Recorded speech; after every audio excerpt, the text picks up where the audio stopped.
What's up, everybody, and welcome back to the last match of this season of the ESL Challenger League. And I'm not just talking for NA, I'm talking for every region. We have crowned our champions. We need one more. We've gone through Asia, Europe, South America, and now it's time to find out who our North American champions are going to be. It's going to be one of the M80 or Wildcard. Both these teams already qualified into the next season of Pro League, but only one can have the title of ECL champion. I'm Darth Mike. This is JRT. John, how you feeling? I'm feeling like Championship Sunday. I'm feeling like we saved the best for last here in North America, right? Best region, best matchup. Well, maybe I'm exaggerating, but still.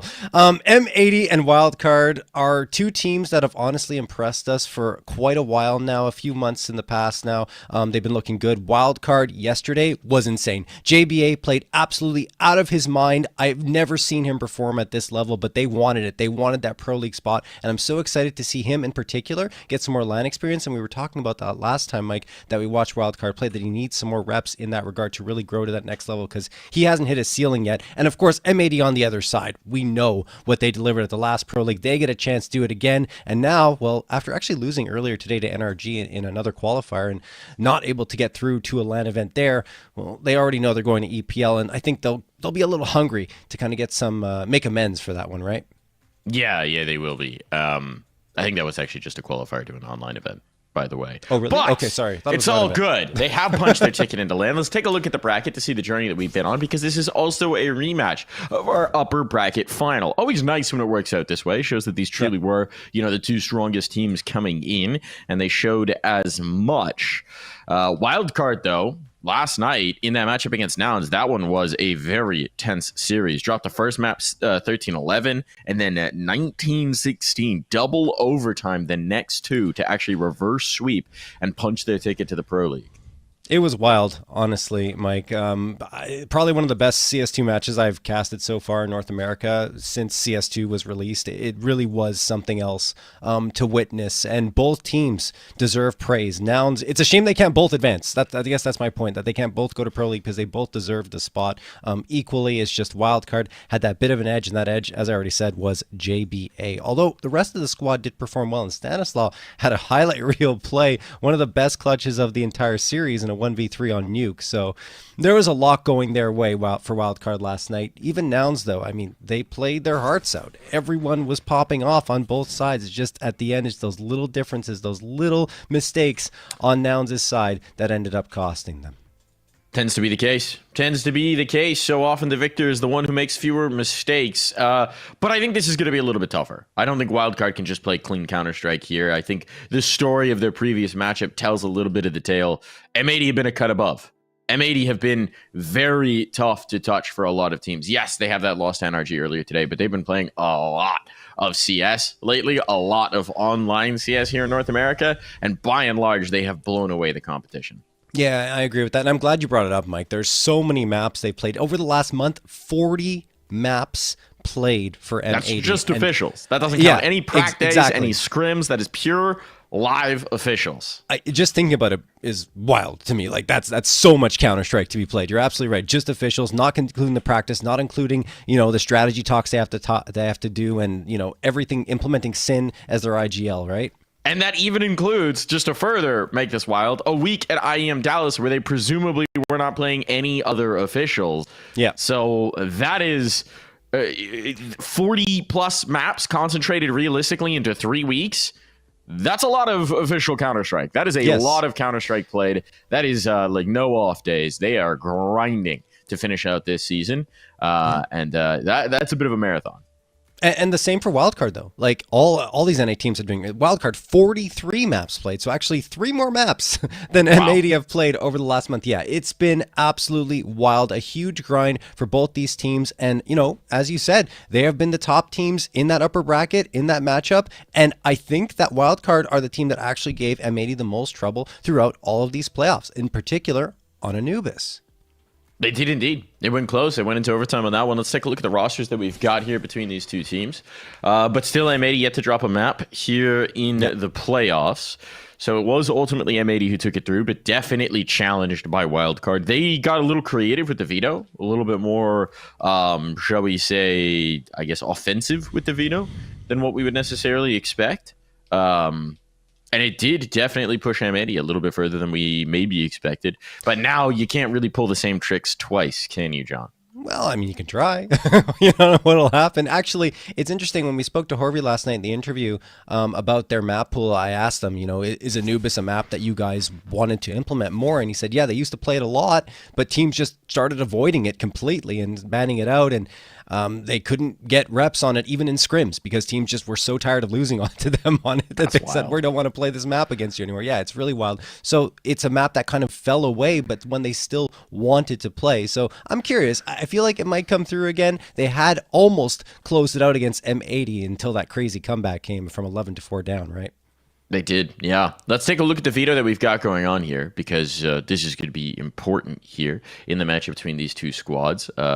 We've got 4 maps. It is a best of 5. There is a map advantage. So the way this works is ban, pick, and then whatever's left over just counts as the map win for the upper team. We've got our predictions here. Yes. I'm going M80. You're going M80. I think it's hard to pick against them, isn't it? It is, honestly. I mean, M80 have been so very good, dominant pretty much in every single series that they've played. Sure, they lose. Sometimes every team loses. No one's going to be perfect, as they lost to NRG earlier today, but I feel like they're going to bounce back immediately here against Wildcard and take this series. And one of the key pieces of that is going to be our Kadia player to watch, none other than Mr. Mario Samayoa. Mom's MD himself, the man, the myth, the headshotter. How can you not pick him, right? I mean, looking at his opening frags, his entry frags, he's got 180 opening frags over those. Actually, sorry, I reversed the maps played for both teams. It's actually 43 for M80 and 40 for Wildcard, but that doesn't matter. I'm sure people will forgive you. The one map of difference. But he's got somehow I'll be able to move past this, John. Hopefully. But to compare each team, Malb's 180 opening frags over 43 maps. And then if you look over on the Wildcard side, Grizz is the leader at 108. Malbs is plus 72 over Grizz over a very similar period of maps. That's how good he is on those entries and how effective he's been for this team and how important he's been for M80. And that's why he's our Kadia player to watch. He absolutely dominated their last matchup, posting a 1.77 rating over 120 ADR across 2 maps. Just really mind-blowing numbers. Now we've got our vetoes to check out. If you're looking for someone to watch on the other side, it's definitely going to be JBA, just based on what he did last night, based on what he's been able to do consistently for this roster. In their last matchup, he was fine. He had some nice moments, but, you know, just generally Wildcard were neutralized. So let's take a look at the maps. What do we got? What do we got here? I'm guessing Anubis is going to come through again if we get them. We'll see. There we go. All right, ban, yeah. pick. Anubis actually last. We might not see it. Reminder for context here, M80 just need to win 2 maps. We've got Inferno, D2, Ancient, and then the Anubis Decider if we go the distance. This makes sense to me, right? Because that Inferno matchup against Wildcard last time was when, M80 were really able to flex their muscles and show that that was not a map that Wildcard can perform well on. And I think they've been punished on that map multiple times lately. So that's a good one to pick into. Dust 2, though, for Wildcard, I don't know. That's interesting, right? Dust 2's been, you saw that loss to, I think Wildcard lost to Party Astronauts there. 15-19, if I'm not mistaken, but I don't know. We'll see. The last matchup for M80 was actually against Wildcard on Dust 2. They haven't really touched it in these playoffs. They were playing it a little bit back in May in the Thunderpick event, and they played it twice. They lost once to Nouns, and they beat Wildcard the second time pretty commandingly as well, 13-7. So I'd imagine what's happening here is that Wildcard felt like they had a game plan based on that Nouns game that they could exploit on this map, and then they don't feel like they executed it properly, so they're trying to roll it again. They're definitely just trying to catch M80 off guard in some of these vetoes, trying to find maps that they might be a little less prepared for. And Dust 2 is certainly a good bet for that because M80 just haven't played it much. But I will say, based on what I know of M80, having talked to the guys somewhat about Dust 2 coming back in, Mobs loves the map. The Germans love the map. Slacks and Sin, I think it's just like inherent in being a German CS player. You have to love Dust 2. So I don't know. That one's definitely more of a question mark, but I'm not sure I agree with the assessment that it's a vulnerability, if you will. Yeah, no, I think that M80 are certainly a good team on that map. Wildcard, like I was trying to say before, I mean, they performed well against the Party Astronauts, pushed to overtime, ended up losing there at the end of the day. But, you know, M80, even though they lost to Nouns that first time, you're right. They love to play that map. They want to be there. They're very mechanically skilled, and that's to your benefit, especially on a map like Dust 2, which comes down to purely those duels and a lot of 50-50 duels where I think M80 will have that edge. So, yeah, interesting map pool. I don't know if we're going to get to Anubis, which makes me a little bit sad because I was kind of hoping to see that rematch in the early picks instead of the later ones, but we'll see how it goes. Wildcard just need to hang in there and pick up, well, at least one map out of the actually, they'll need to pick up the first two for us to get Anubis or even have a chance at it. Well, 2 of the first 3. Yes, sorry. That's how the math checks out. Yeah, two to win it for M80, 3 for Wildcard. I think Wildcard have put themselves in a really interesting situation. Inferno's been so good for M80. They've played a lot of it. It's had some vulnerabilities today. And yesterday, they actually dropped it twice, which has changed the alchemy on that a little bit. But against Wildcard in particular, that's somewhere where Wildcard have struggled to get going. So that's why M80 pick into it. The D2 is just a huge question mark. I feel like this is set up to be a 2-0 unless Wildcard has something really serious cooking. Yeah, I feel like Inferno is going to be a struggle again. 1-6 over the last 3 months for Wildcard. We saw it last time. They didn't look good. They played against PA, didn't look good. So it's just not a map that I would favor Wildcard coming out on top on, even though, like you mentioned, M80 struggle against it, but only against teams that are actually strong on Inferno. The ones that are weaker on it, they can exploit that. And like you said, the chance at a 2-0 seems kind of high because of the Dust 2 pick in. It would have been better, in my opinion, for Wildcard to go for an Anubis or go for something else that would have been a bit stronger for them. But, you know, here's the unknown. Dust 2. Maybe they got something cooking. Maybe. The interesting thing is, you know, normally when you look at something cooking, it's when you have a lot of prep time on a map. They won't have had that, right? No. Because it would have been the previous matchup that would be most circled on their calendar, the matchup to make it into ESL Pro League. That's where they'd be trying to do as much as possible. And I'm kind of curious for what kind of picture we're going to get here on Inferno. If Wildcard can provide a strong resistance here, that would be phenomenal for the chances in this series. But it's really going to be Dust 2, I suspect, where we get our questions answered. Still, there's nothing like getting a head start on your homework. So Wildcard going to try and find the test answers here on Inferno instead.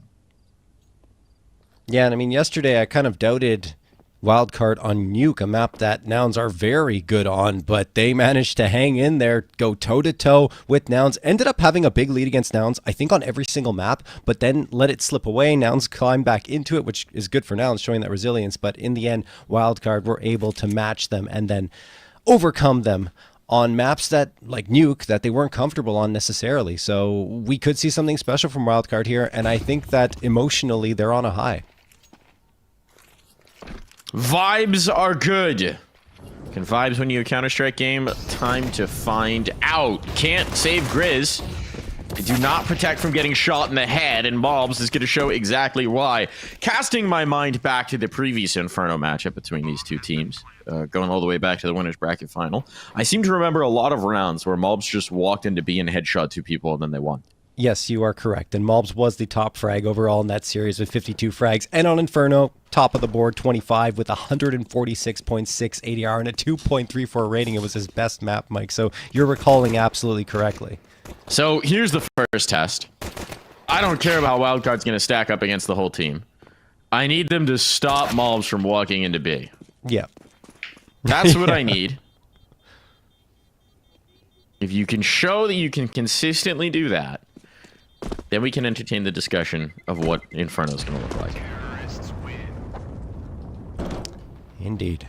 The antidote, of course, would be to take aggressive banana control. The problem is that's hard to do until you get the nades up. And they're going to start behind economically, having lost the pistol.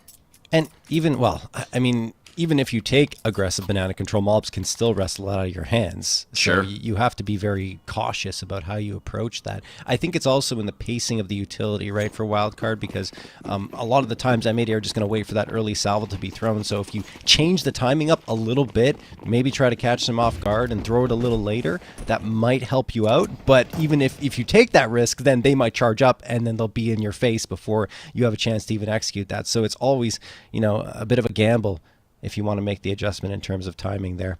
Anyway, M80 are going to buy up the rifles. They're going to have an AK, 3 Galils, and the MAC-10 over on Wildcard. Nada. Only upgrade here is a 5.7, and Slight getting the body armor as well, which is weird because he's the opper. You'd think he'd want to save a little bit more than the rest of his team, but that's how it played out here.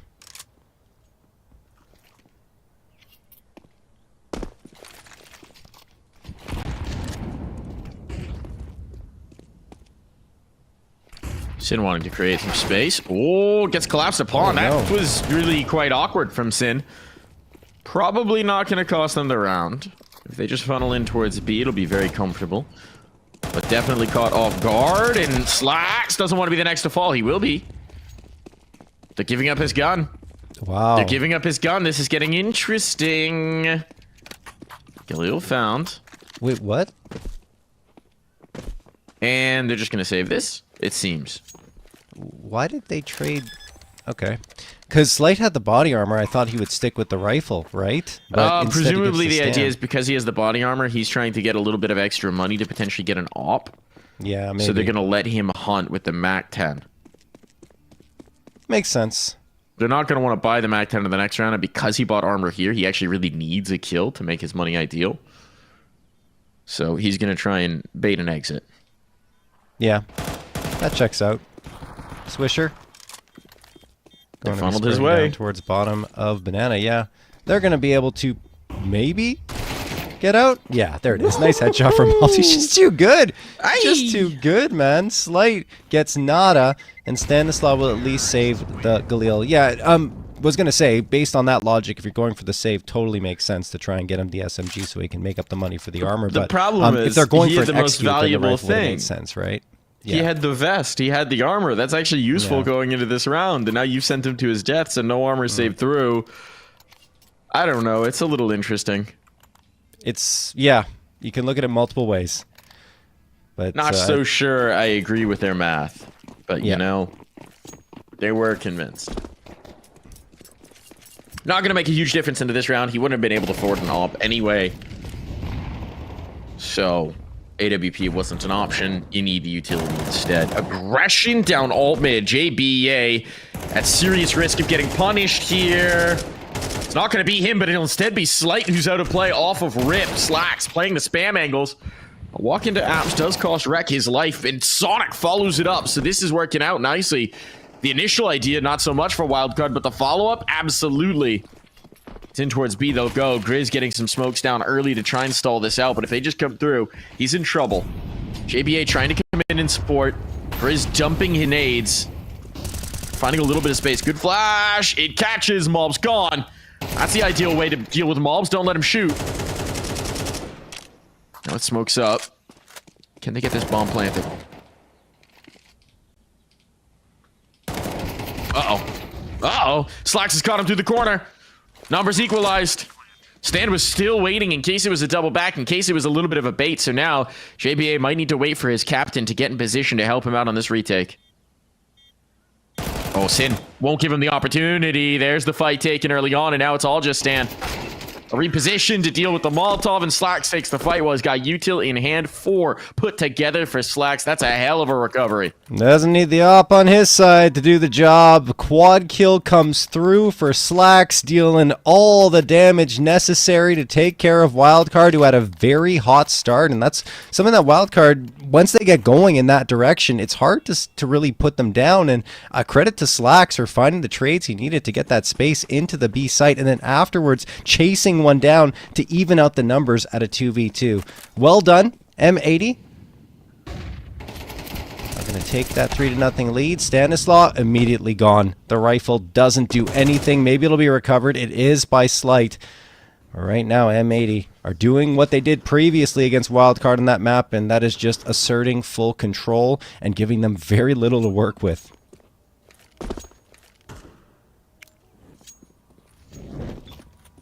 I feel like they're going to try and just hide this gun into the next round. They're leaving Grizz with it. No, Grizz is rotating.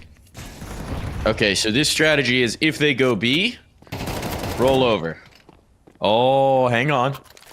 Sonic is cooking. He's got some extra guns. He's salvaging weapons now, smuggling these on over. And while this B control is being taken, now there's reinforcements coming from the other site. This is a lot more meat to it.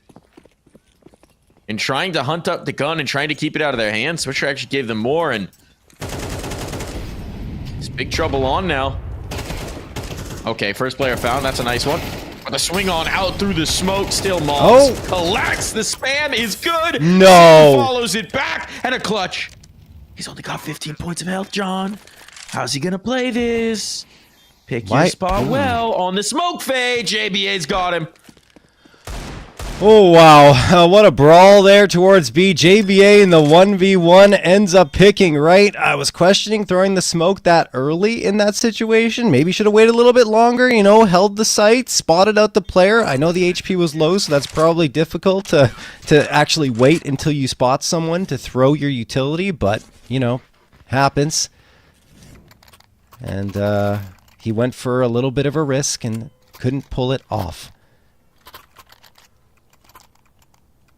Wildcard get their first on a board in a round where, honestly, we weren't necessarily expecting it. Now they're going to get an AK out of that round from JBA. 2 A1Ss, an A4, and an AWP. Wildcard, 2 players towards A, 3 towards B. A heavy lean in this direction, going for that aggressive B banana control that we kind of alluded to earlier on in the pregame. Nade's going to sail back forward. Mob's already up. Mob's already through. They have no idea. They're pincered in. Mobs collects 1. It's chaos, pandemonium, and M80 have already gotten 3 scalps. Oh, and Slight can't hit a shot here. Oh, it's a nightmare scenario. Jeez. That's going to haunt him. Last player spotted. He's got the bomb potentially isolated. This is the way he wins. If it was going to happen, but no. Swishers are ready to deal with it. They finally cracked through M80 and immediately M80 rebound. It's like back to B. Back to the straightforward take. They can't stop us. That's unbelievable. Truly unbelievable from M80. A timeout's going to be called here. This is of technical nature, I believe. Right, so we have something going on. Don't see any disconnects. Hold on. Don't have any information. Let me go in the deets.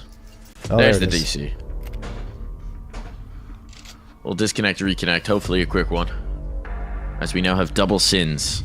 We are out of slacks. We are struggling under the weight of our sin. Fortunately, if you're M80, I think there's someone who can absolve you of it. Saint Mobs. Mobs is unreal. Like I don't understand how he's hit this stride, and it doesn't seem like anyone can really slow him down. Sure, he has his off maps, but overall in a series, he's the biggest threat that M80 has, and that's on a team that is actually kind of stacked in terms of skill. It is, you know, on the subject of, I know I'm making these religious parallels, but on the subject of rebirth, it does feel like Mobs has gone back to, like, rookie Mobs, where he was just headshotting the entire ECL on Team 1 when he first came up and made the jump from Infinity. I actually, oh my goodness, I just pulled his player profile. He's 21. Mobs is only 21. That's insane. I feel He's been competing since... Has it really only been since 2019? I mean, I guess that's 5 years at this point. God, where does time keep going? It still feels like a lot. Like, it feels like he should be older, given that it's been 5 years, right? But these guys start so young, man. Yeah, they are. Actually ridiculous when you consider that Sin 22, Rec 20, Mobs 21. Swisher and Slacks, the old men of the roster, at 25 apiece. This is such a young team. Mm-hmm.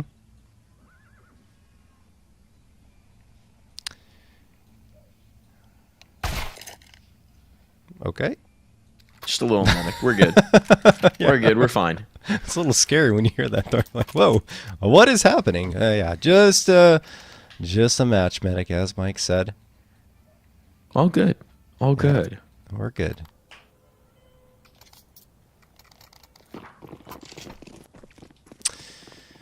Wow.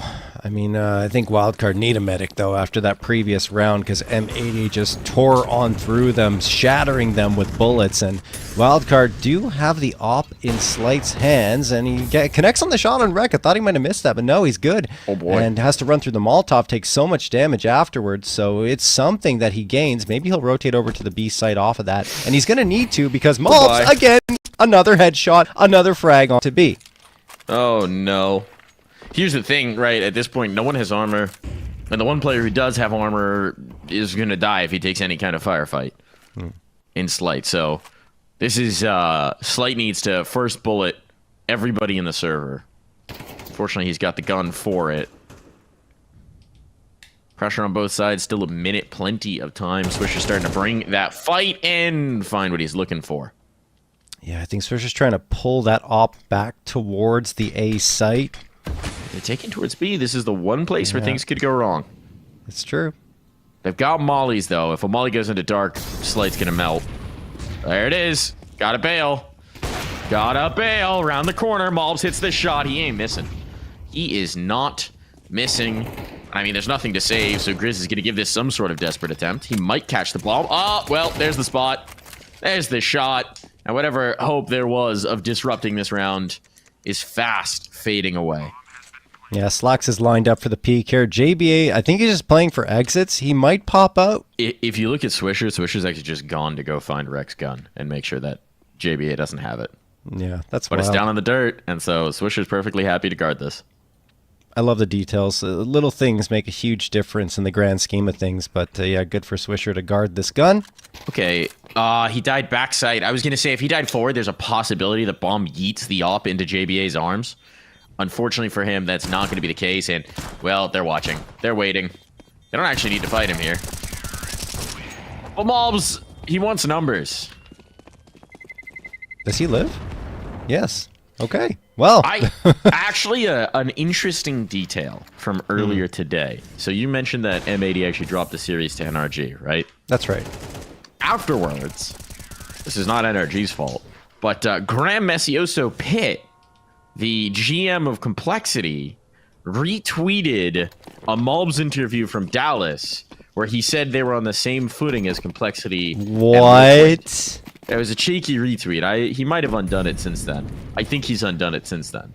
But he hit him with a cheeky retweet. Yeah. And Malbs definitely saw that because he tweeted I saw the tweet from Malbs. I didn't know that was the GMs are context. retweeting my interviews after we lose one series. So I think Malbs is a little ticked off here. I can imagine. That's so unnecessary. I didn't know the context of who exactly did the tweet, but I saw what Malbs said. That's crazy. There's Malbs coming out. Oh my goodness. You don't want to light a fire under him? No, especially if Wildcard you is just face like, him in the why? future. Why, bro? Yeah. Why did you do that? Why? Oh, hold on. No. Sustained fire. Stan does take Malbs out of play, at least. And look at the damage he's done on the Sin. It's not bad by any measure. Swisher in the tight corner. I don't think is Slight gonna clear it. He does. He does. Good awareness. So this is a good situation for Wildcard now. Yeah, Swisher had his head on a swivel there. I think he was expecting someone to aggress from lane instead, but ends up being arch side. Good clear from Slight, of course. Maybe if Swisher was holding that angle a little more aggressively, could have hit it, but no. Yep, Rek's going to walk out here into a fight with JBA, and Slight being on the site could support very effectively, but all three M80 players are pincering in. It's the mini pit player. The MP9 is just not the gun for this range. But Rek into Moto is a big problem. He's clearing out angles. They're both tucked up. When do they activate? Rek looking for this fight. When does he spot the mini pit player? Oh, he's revealed. He's caught out. Shot missed, at least initially, but the second not so much. And Slacks can't get into cover. That's a really nice hold. M80 kind of losing themselves in that round, I would say, a little bit. Yeah. I think that they just continued their pathing towards the B site. They probably would have been fine. Just continue to take that fight and overload the last player that was there, but instead they deviate themselves towards A. Swisher gets caught in a tough spot, and I mean, once Swisher goes down, you might want to be like, okay, let's just go back to B and take that, but instead they walk into what is a very much more difficult site to take, and JBA did good work with the MP9. I don't mind the overall process, because the idea is, hey, they got a kill here, they might shift the numbers over to the other, and so we might run into a stack if we shift sites right now. The problem is just sort of the timing of it. I think they were trying to hold utility as long as possible to avoid giving up the queues. But in doing so, they put themselves in some really tough spots for fights. So, just small details. Big detail, though, is Mobs has once again killed the side anchor and the second, and the round's over. What the hell?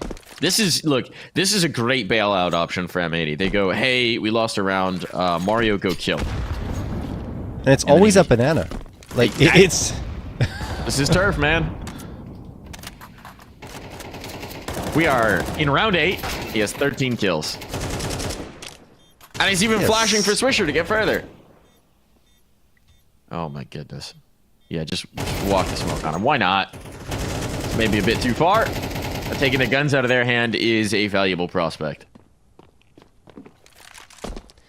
Need to be careful. Money's not exactly great on their side either, but certainly a hunt can be afforded by one more player. Slight catches off Malbs trying to retreat. It seems like the only time they can kill him is when he's trying to get away from a bomb plant. Although I say that, they did kill him on the front lines the previous one and get that second round. But right here, it's got to hurt immensely for Wildcard in terms of their confidence, where they win a round, it feels like they did a good job holding the fort, and then immediately Malbs just gets sent out, finds 2 frags, B is lost, and the round is already over before they can even blink. I'm just picturing after every one of those rounds, Horvy's raising his fist in the air. Messioso! No, I mean, the thing is, Malbs was doing it to them last game as well. Yeah, he is just a nightmare. And I think Banana particularly suits him because it's like... It's almost like putting blinders on as a fragger. There's limited angles that can be held. And so the clearing headshotting brain is just full force. Yeah. It's over towards A this time. Oh, clear back in. Big trouble for Slight. If he goes down, they are in a bad spot. And Malbs is through towards long. Speaking of bad spots, this A defense is going to be in trouble. Sonic coming back to try and reinforce, but they're already so far forward, he might just get caught. And yeah, he has no idea. Oh, Slight's not going to be able to hit that shot. Malbs has found JBA. Slight's in a world of hurt. Sonic able to find 2. Oh my goodness, Sonic. He keeps Slight away alive for the moment. Slight can capitalize. It's all falling apart. M80 have got stoppered here. They had everything. The world on a string. And now it is just Slacks, and he'll get nothing. What a play. That's a disaster. Yeah, but Sonic, huge credit to him. They weren't watching libraries. So like, all right, I'm just going to pitch in. He saves his Opper's life and gives Slight enough time to connect on a shot afterwards. That's fantastic support and spam through the smoke, but you are absolutely correct, Mike. Unacceptable for M80 by their standards to let something like that happen. They should have been watching it. Instead, they're all focused in on trying to get to that bomb site. It was weird. Great work from Sonic, though. It feels like a similar situation that they had on A previously, which is just they're holding their nades so long that you don't have a smoke in towards library, that you're so isolated into this fight. Did JBH just get spotted by Wreck? Sonic did. Nope, but Sonic will be. And the footsteps from JBA definitely a tip-off now. So a 5v4 established early. This was your chance to build back into this half wild card, and you're in a 5v4 off rip. It's just, it seems like M80, as soon as they lose a round, they just try to immediately aggress. Although I take that back, because Wildcard were the ones getting out into alt mid, and Sonic didn't realize that someone was already waiting there. So perhaps it would have been better to be a little patient on the Wildcard side and hang back. Oh my goodness. Is he going to stop? Are you going to stop, Malbs? Like, no. holy... No, he will not. It's gone. Headshotting simulator continues. There's 2 players over here. If they realize they should just hit A fast. There's the now they know there's 2. Now they know there's 2. They should just leave. Absolutely should just leave. Swisher tip of the spear. It's big trouble on for JBA. Slight's trying to rally to support, but they're already so far forward. This time the smoke goes up for library. This should not be as easy for Slight to get stuck back in. He's going to have to take a risk. And now with JBA dead, he's going to have to save. What a terrifying setup that M80 had there towards Pit. 3 players just waiting, all laser focused on that spot. And as soon as the player peeks out, JBA, all he sees is bullets. It dictates, how many resources you have to command over towards B, right? Because most teams, if you're in a 3-on-4 in that kind of a situation, you're probably trying to anchor B with just one and use utility to stall that out. Yeah. And then you're probably playing the 2 towards a harder site to hold in terms of angles that you have to cover. But because of how much Mobs has been punishing them, they're bringing the op and the rifle over to play together. And so then as soon as M80 realize, even though they lose Mobs, it was a 5-on-3, by the way, so even harder. But as soon as they lose Mobs, it's like, okay, well, just hit A. It's maximum one guy.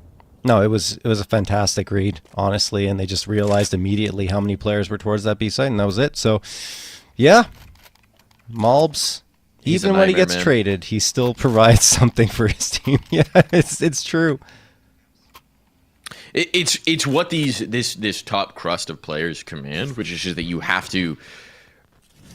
To me, what separates a good player from a superstar is a superstar, you have to be aware of where they are on the map at all times. Even when they're not at the center of the play, even if they're not, even if you're able to neutralize them, what they do dictates what other people can. And that's what Mobs is doing on Inferno right now. Wildcard have to be ready for him on Banana every round. Even if the rest of the team is coming up mid, you have to be aware that Mobs might just be making his way out B.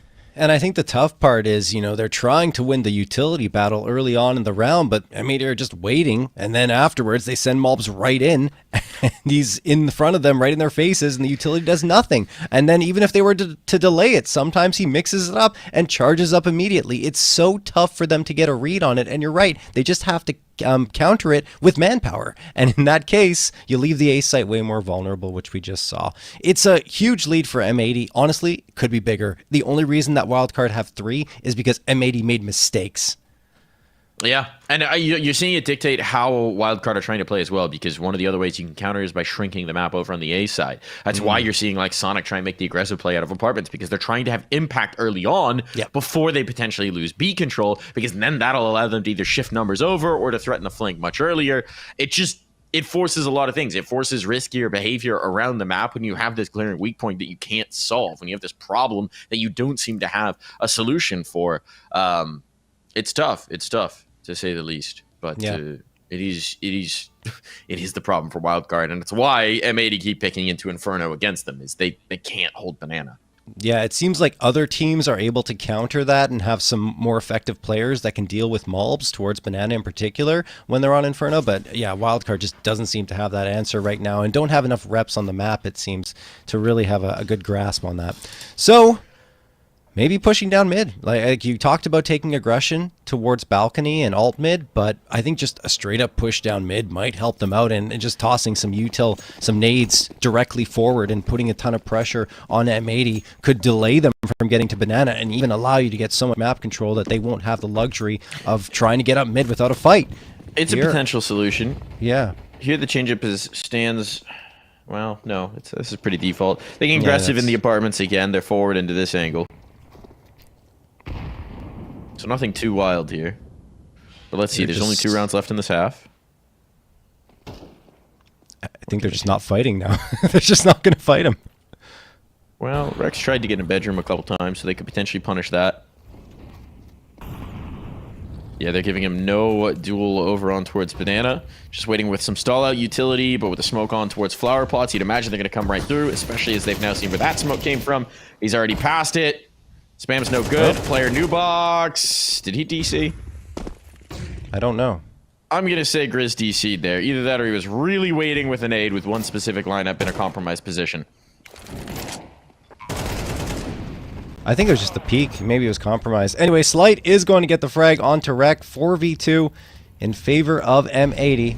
JBA and Slight, they got to save, Mike. This round is already over. Again, opening frag found by Mobs onto that site towards the new box player Grizz, who just seemed like he was a deer in headlights, or he was disconnected. I think it was just a deer in headlights. He didn't have a chance to really react to that peak, and sometimes in CS2 the peaks come so fast it really doesn't feel like you have an opportunity to react. Just trying to run the guns now. There's one last round. No sense saving. They need both these rifles to get a goodbye going. But they seem like they're going to be able to hang on to them. That's a nice find at the very least. So they'll be able to put together something in this final round. We didn't have a Grizz disconnect, reconnect, so he seems to be all right. He just caught off guard completely.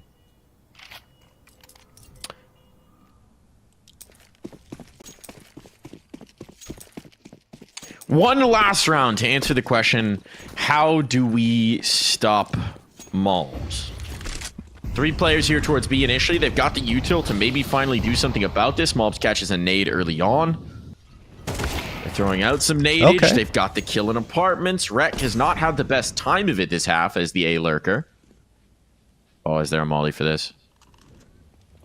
Is there a molly for this? He's actually overlooked it. They've completely overlooked it. That's M80 not being buttoned up on their util. Stan might be dead, but no, Sin caught the flash just as much. So they're going to be able to get the smoke down. They've solved the problem. They killed mobs. The trick was to have him looking the wrong way. Yeah, there's still the nades available here. I think they're probably going to deploy one to pop the smoke. No? I mean, that would be a pretty good play here, and they get visibility. There you go. Popping the smoke. They're charging on forward. Swisher gets one onto Sonic. Stanislaw hiding in the smoke. Does nothing either. Tech 9 frag from Slacks. 3v2 edge gained by M80, even without Mobs getting a frag. They've tried that cheeky position right on the edge of smoke a couple of times, and unfortunately, I think they've been checked both times. Now it's just on to JBA. Look, we highlighted him as a potential difference maker here. This would be a tremendous round. He won't even get started. Wow. 9 on the board. M80 dominant. So we head to the half.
Back into the fun here. M80 Wildcard.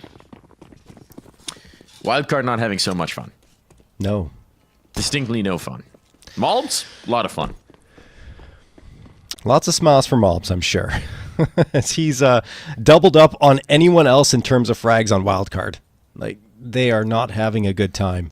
He's thinking, can't spray me with a water bottle now.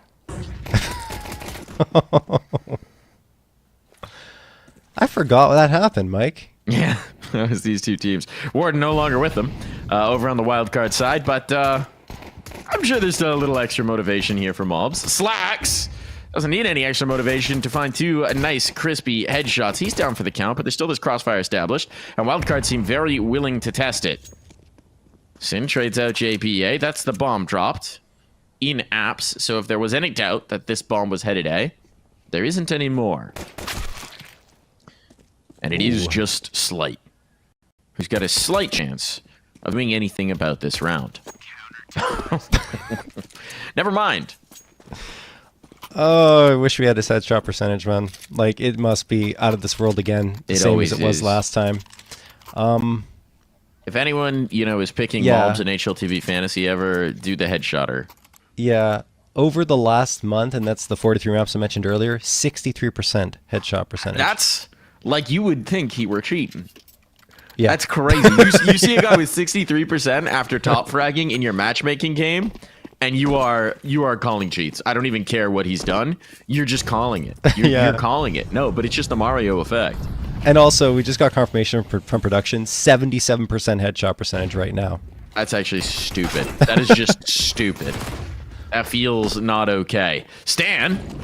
gonna get some headshots of his own off of the Tech 9, and now it's major pressure on towards the A defense. Oh, no. How does that happen? Swisher's just made a hash of it with the FAMAS. This could still be recoverable, but Sin's run down. Rex locked out. This is a disaster. Mob's still alive. Mob's still alive. Stands low. Done. It ain't done. Oh, boy. Oh, boy. Did he spot him? He did now. He's been tagged up. Mobs runs out of bullets. He would have had it. But he runs out of bullets, and Slight will triumph. 2 HP, 1 bullet away.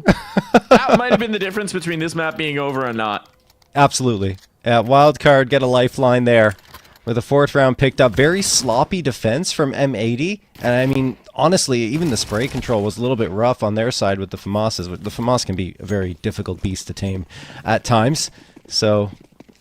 still, their positioning was very off, and Wildcard exposed that significantly. Malb's always a threat, and you saw it there, just short of clutching it out. Only thing that stopped him is running out of bullets, and Malb's got a deagle now! Another headshot onto Grizz. JPA down to 24, and this round is certainly on. The force buy for M80 is already yielding fruit.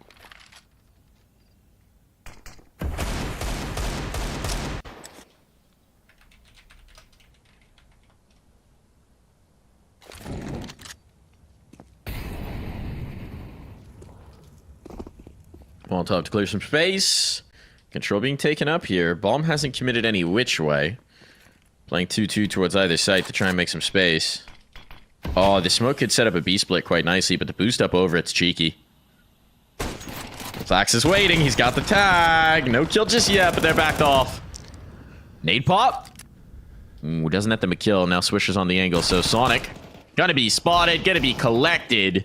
So that prong of the assault is done, and they've been locked out of B, at least initially. Time's gonna start to become an issue. You'd love to have the scout on this line, but now they got the information. They have to go. They're getting funneled in towards Banana. Oh, boy. This is looking tough. Gotta shoot your way out. They're getting stalled out every which way. Now they know the flank is on. Gotta go forward. And it's all falling to Stan, and he is run on down. The force buy works, and not only works, they only lose 1 man. And they get the upgrades as well. 3 rifles carried out of that round. Economic foundation gained. Momentum restored. 11th round picked up. They only need 2 more, and this one's over. That is, again, heart-wrenching for Wildcard, who cannot seem to win 2 rounds in a row and string some rounds together. They keep getting isolated by M80. And, I mean, in that one, it's Malbs, who else, right, to kick off the fragging. Gets his 21st frag. and he is just rolling along. It's not only headshots, right? It is the opening frag stat that continues to pile up. It's unreal how much space he gives this team. Rek, probably wise to move out of boiler there because everyone seemed to be coming his direction. He gets the headshot on Stan. Spots at the players out of apartments. He has to back off here, so it might be a retake. Yeah. They need to cross the bomb out of pit. They've got a smoke. There's a gap. Oh, but Grizz has now walked out of boiler. That's massive. That's a massive play from Grizz. I might have just given them a chance. Bomb's going to be down. They do lose a number through the smoke, so advantage M80, but not a ton of retake util. Just a couple flashbangs. So this could get messy. This could be very messy indeed. Nothing to clear out the pit. That's going to be Grizz in there with the AK. He's a critical piece. First flashbang in. Grizz traded out 1 for 1. Now it's all just a sight, jumping around corners, mobs and Sin. Keep it under control. Plenty of time on for the defuse. Rifles can be claimed, and it is map point for M80. He's just ridiculous. Just absolutely hilarious that Mobs can just do whatever he wants, it seems, and get headshots and rack up the frags. I mean, jumping through the air with the MAC-10, which honestly you should always do because it's so accurate when you're in midair that you end up getting frags anyway. And here, that was a great play from Grizz. I mean, we got to talk about it more because it gives them a huge chance. But even better on the trade is Malbs, and then he gets the last onto Slight to wrap up the round. But it's just a great setup from M80, sacrificing one to ensure that the second would be able to take care of that pit player because they don't have the util to flush him out, so they just have to rely on good trades. 12-4, M80 will need one more, and they already got one frag into the round. Slight staring into the distance, and well, the only thing he spots out is an op bullet coming straight for his face. Sonic pushing out towards mid. He's got the smoke in front of him. Grizz also a little isolated at Banana. Wildcard, I mean, they don't have the greatest buy here as well. It's only pistols for potentially their last round of play here on Inferno. I've at least got the util set to go for one proper take. They can choose to bring that over towards A. Oh, the collat shot hit. Lucky that wasn't 2 kills in 1. There's the second followed up. Yes, an op can be claimed, but they paid a heavy penalty to get their hands on it. Grizz and Stan, desperation now, looking for somebody to give them a fight, and there's no Molotov to force out the pit engagement. It's going to be a play through smoke for Stan, it seems, on the fade. And Swisher thinking about the timeliness of this wrap. I haven't spotted anything. It's all about this double pit setup. First one seen. Grizz in short, awkward angle to take this off fight. 25 seconds. They gotta go. There's Grizz. Gets the first. Oh, wow. Does he expect the second player in pit? No. Sin drops it. And with the bomb drop, there's the follow-up. It's all over. 13 rounds to the 4 of Wildcard. It's not Wildcard. There we go. Yeah, M80 we got it. Win the map in a dominant fashion. That was unbelievable. Even with a pretty wicked op shot, honestly, coming through from Grizz towards the end there, it's just not enough. I mean, M80 had done too much damage prior to that point, and they close this out with relative ease. A lot of it thanks to Malbs' play on that T side, making life so difficult for Wildcard and exposing every vulnerability into that B site, making A not even necessary at times to even take. The only time they went towards A is when they realized there are 2 players on the B site, and then they got the free plant. Anyway, that wraps one up. M80, because they come from the upper bracket, have the 2-0 lead now. Only need one more map of the remaining 3 to be the grand finalists. The champions, excuse me. The champions of the grand final. They're already grand finalists. The champions of the grand final, whatever it is. Let's check in on Mario's numbers. He's our Kadia player to watch. Let's look at Malbs' numbers. That's all I want to see out of this map because this one was basically a wash rather, for Wildcard. He's our Kadia player to watch. What do we got? What do we got for Malbs? What do we got? Give me his numbers. Oh my god, they are stupid. We didn't even. We played 17 rounds. We played 17 rounds. He has 23 kills, 129 ADR, 2.3 KD. And the thing that's insane about this, the thing that's insane to contextualize this, is usually when someone has dumb numbers like this, it's because they're lurking and cleaning up the end of the round. He entried like every round. They're all entry frags. It's ridiculous. I mean, we have to. I can check his numbers after, but it's a moot point. We already know he had a ridiculous amount of opening frags for the squad. I would say 80% of the time in those wins on T side, he was the one opening up the fragging. It is nuts how much pressure he is under in those situations and still delivering these types of numbers.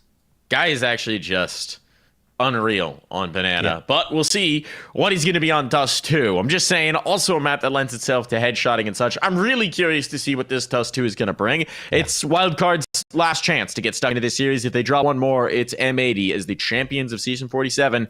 We'll find out if they can do it when we come back.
And we're back in here for map number 2. It's going to be D2.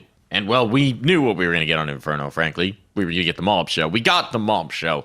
Dust 2 is a little bit more of a question mark. These two teams have met on this map, but it's been like a week, 2 weeks. And we don't have a huge sample size for either one. It's still fresh into the pool here, John. So there's still a lot of time to change our minds. What do you make of it? Honestly, it's hard to say. I'm kind of with you, Mike. I don't really have any type of statistical analysis that I could do on both of these teams because the sample size is so small. You can say, oh, yeah, they won the previous one, but it doesn't mean anything because Dust 2 is kind of evolving right now in terms of the way teams are playing it and where they're popping smoke, how they're approaching, each bomb site. It's still very typical to the way CSGO, DS2 played out in CSGO. It's just that new element of the smoke pops that's really changed things up in a significant way. I don't know. Honestly, I'm not sure. I think that the star players, the superstar players, are going to be the ones that could have the most impact. So you're probably looking at a head-to-head between JBA and Malbs to see who can come out on top. I'm thinking the opps as well, right? And here's some data points that we have. Malbs, nuts. 21 kills in, I think, 17 rounds, if I'm not mistaken there. That's right. Pretty bonkers. Slacks, not so bad himself. I think something like 16 or 17 kills. Actually, I can go back and check. 18 kills, actually. So 1.91 rating for the Opper. He went 18 and 8. 122 ADR. Only 7 ADR as an Opper behind Mobs. Like, if you're looking at how you're going to win a Dust 2 game, your Opper hitting is good. Your Star Rifler hitting pretty dang good. It's just, we're going to need to see a world of difference from Wildcard. I expect that we're going to see a world of difference from Wildcard. I do is too. the thing. They had no answer to the fundamental truth of Inferno, which is that they couldn't hold B. And if you can't hold B on that map, you're going to have a bad time. So let's hope they can do it here. They're going to be tested. We're going to B. Oh my God. And they only have one there. Okay. Now that's Dust 2, baby. 3 players rotating in, but smoke's up on the door. Grizz is not long for this world. Death by nice 1,000 paper cuts. Mob's headshot, though. That's the way to do it. This bomb will be planted. That can't be denied, and there's now no retake utility to get past these choke points. They're rotating 3 into tunnels. They've got a kit, though. Problem is, this is not a secret. Rek knows. Rek knows they're coming. Well, he sort of committed himself in. He can't get anything out of it. A little bit of an aggro angle, but now on to the next fight. What can these remaining M80 players do? They can't find the player in the door. This is actually going poorly for them. Now they've been pushed out. The bomb's not planted for them either. Oh, what a shot. That's an important kill to find. Just down to Slacks in the clutch. They're going to get on the stick. Does he realize they have a kit? He doesn't realize they have a kit. Slacks, you got to go. You got to go. Bomb's been diffused under his nose. Nice retake coming through from Wildcard. What a burst fire to finish off the last 2. Why not? Wow, burst fire not used very often, but Slack showing that it certainly can be effective. Anyway, doesn't matter. Gets 2 frags. I mean, sure, it's a little more money in his back pocket, but Wildcard win that opening round. Nice little retake put on. I mean, even though, like you said, Rek had all that information that 3 players were coming, he was in a very compromised position. So you have to hit your first shot there, and if you don't, you're probably just going to get overrun completely, and that's exactly what happened to Rek. So M80, well, they get the bomb plant and they say, you know what? Let's force up. Won't be as effective with $600 bomb plant bonus instead of $800, but they still are able to get an AK, a Galil, 2 Deagles, and the Scout. The utility is what takes a bit of a hit now, and you see that because only a couple of smokes and 2 flashes available to them. They're biding their time towards top mid. I think Slacks wants to connect on a shot. He did. Doesn't know it, but Sonic is down to around half health. Stan waiting in such a very dangerous position, but he gets nothing done. He peeks into 4 players. He thought it was just the Scout, presumably, maybe one other. Mob's going to be cowed early on. That's at least a nice find, but there's certain danger into this round, and then they're going to be very aware of it, intimately aware of it. And in the push-out catwalk, they do leave Long vulnerable, at least for a moment. Grizz looking to get the flank here. This is good positioning for Wildcard. Really strong spots. Yeah, they got a smoke on site as well to kind of guys off positioning. No one's watching Grizz. Yeah. Sin's coming back to check it, but he's just got a dig, and he's to set up utility. It's all about timing here. Oh, still going to drop, but at least they've got the awareness. At least it's not the full flank onto the long players. Problem is, it does mean that Slacks is going to have to come off of this post-plant position, and now Sonic is causing problems. They have to deal with Sonic if they're going to get this plant out. Rek's looking for headshots. He can't find them. Rifle on for Slacks. Only 10 seconds to cook here, and he's getting forced out of the kitchen. Well, there might have been something Wildcard saw the last time they played M80. Like we said, they don't have much time to prep because of how much Counter-Strike they've been playing day in, day out. But there must have been something when they played them on Dust 2 and lost here. They said, we could have done this better. We could have isolated them better in certain spots. Or maybe they realized their tendencies. Whatever the case may be, these first 2 rounds have been pretty strong from Wildcard. And even on that force buy, M80 didn't really gain the ground they needed, and Wildcard had a perfect read on them. All the players sent over to the A site. Sonic, an opener here. It's just pistols coming through from M80, so probably not too much of a threat. I say that, but Moles is very effective with the Deagle.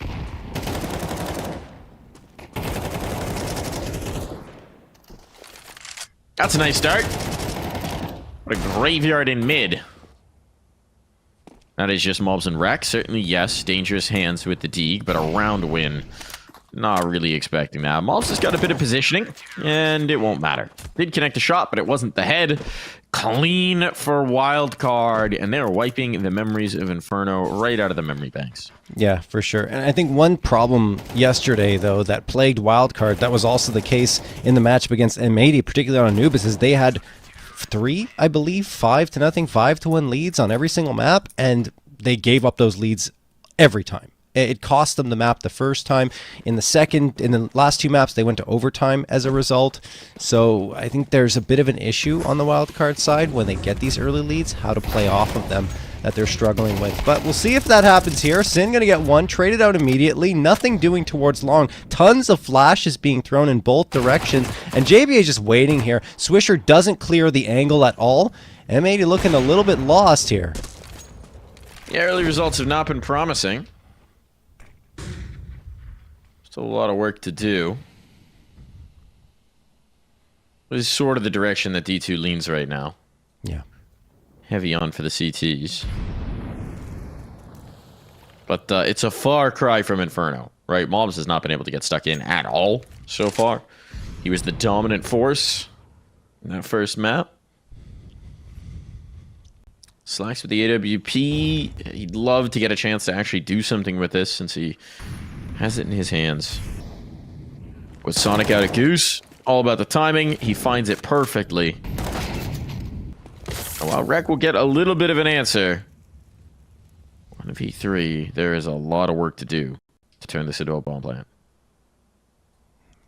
They're actually kind of giving him the possibility. He can't cross all the way through spawn. There's just not enough time for it. So he's going to go to long instead.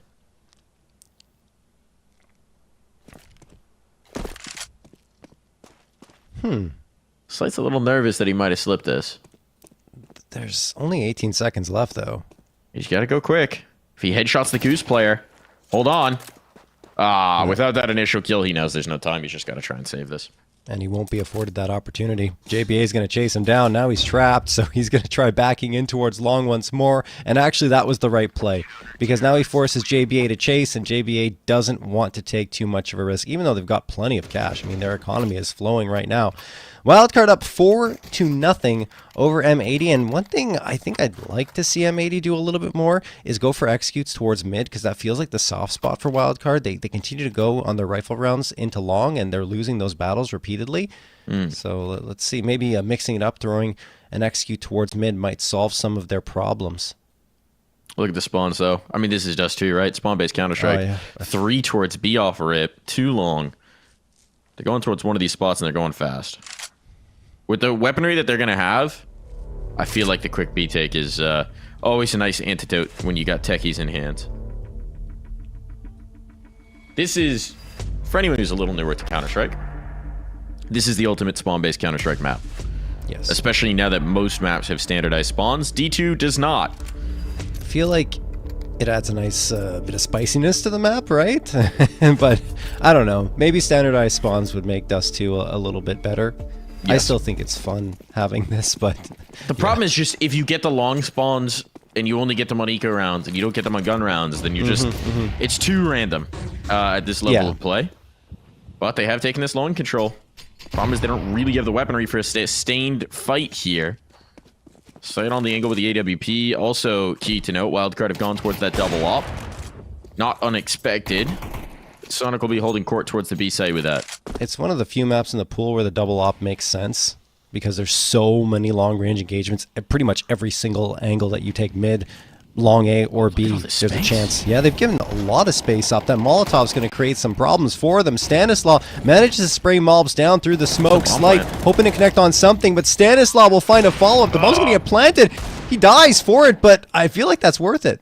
Well, it'd be if you could get any sort of damage, but you can't. Oh, yeah, that's Wildcard are going to be a little annoyed that they let up the plant, but in the grand scheme of things, far from a major problem.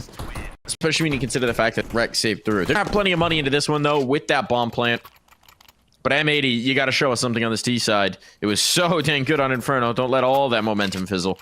Yeah. I feel like now is where they have to make a bit more of a structured play and stop just trying to take the frags, even though, of course, we know Dust 2 oftentimes you're just trying to gain advantages by pushing out, flashing long, and hoping that you win that duel with potentially an Opera that's waiting on the other side. Smoke's going to be thrown for long corner, and I mean, again, it feels like they're getting swallowed into long, like they're being forced into it, or they feel like they have to go for a fight there every time. Slacks actually waits top mid. Grizz is pushing, and he gets caught. There's another player there. I'm not sure if they're going to expect it. And there's two coming in from lower. Stanislaw actually catches off Malbs, and then they find Swish as well. Such aggressive control of mid from Wildcard in the early goings. M80 don't expect it. They're getting funneled into long, and Slight is waiting there for another one. They can't find an answer. Not at all. Not at all. D2 is Wildcard's domain. How is Slight not punished for that? Oh my goodness. Finally, he is going to go down. Like, let's see how long I can stand out in the open and make this happen. I mean, look, this is not a bang-on round just yet. Sonic's here with the AWP. Shadow spotted. Oh, just misses the timing. A little bit of an offset with smoke pop. That's good for it. And so Slack's out of play. Rec has to claim this. Molotov to try and make them uncomfortable, but he has to kill the cat player. And by slipping into Gandalf, Stanislaw should have this lock and key, and he does indeed. Wow, there's nothing. Nothing going M80's way. And I mean, I like the idea from Wildcard to take that aggressive mid control, because you make the map feel so much smaller for M80 because nothing's working towards long. So they kind of guessed, okay, maybe they're going to go to mid, and they absolutely did. They lose the fights there, and then they have to fall back into the angle that has lost them pretty much every single gun round towards long. That's unbelievable. So, I mean, a shift has to happen. They have to change something because Wildcard have all the reads. And again, mid is very much up for the taking. It's up for grabs. But they don't lean into it in the early part of the round. No one's here. There's the jiggle.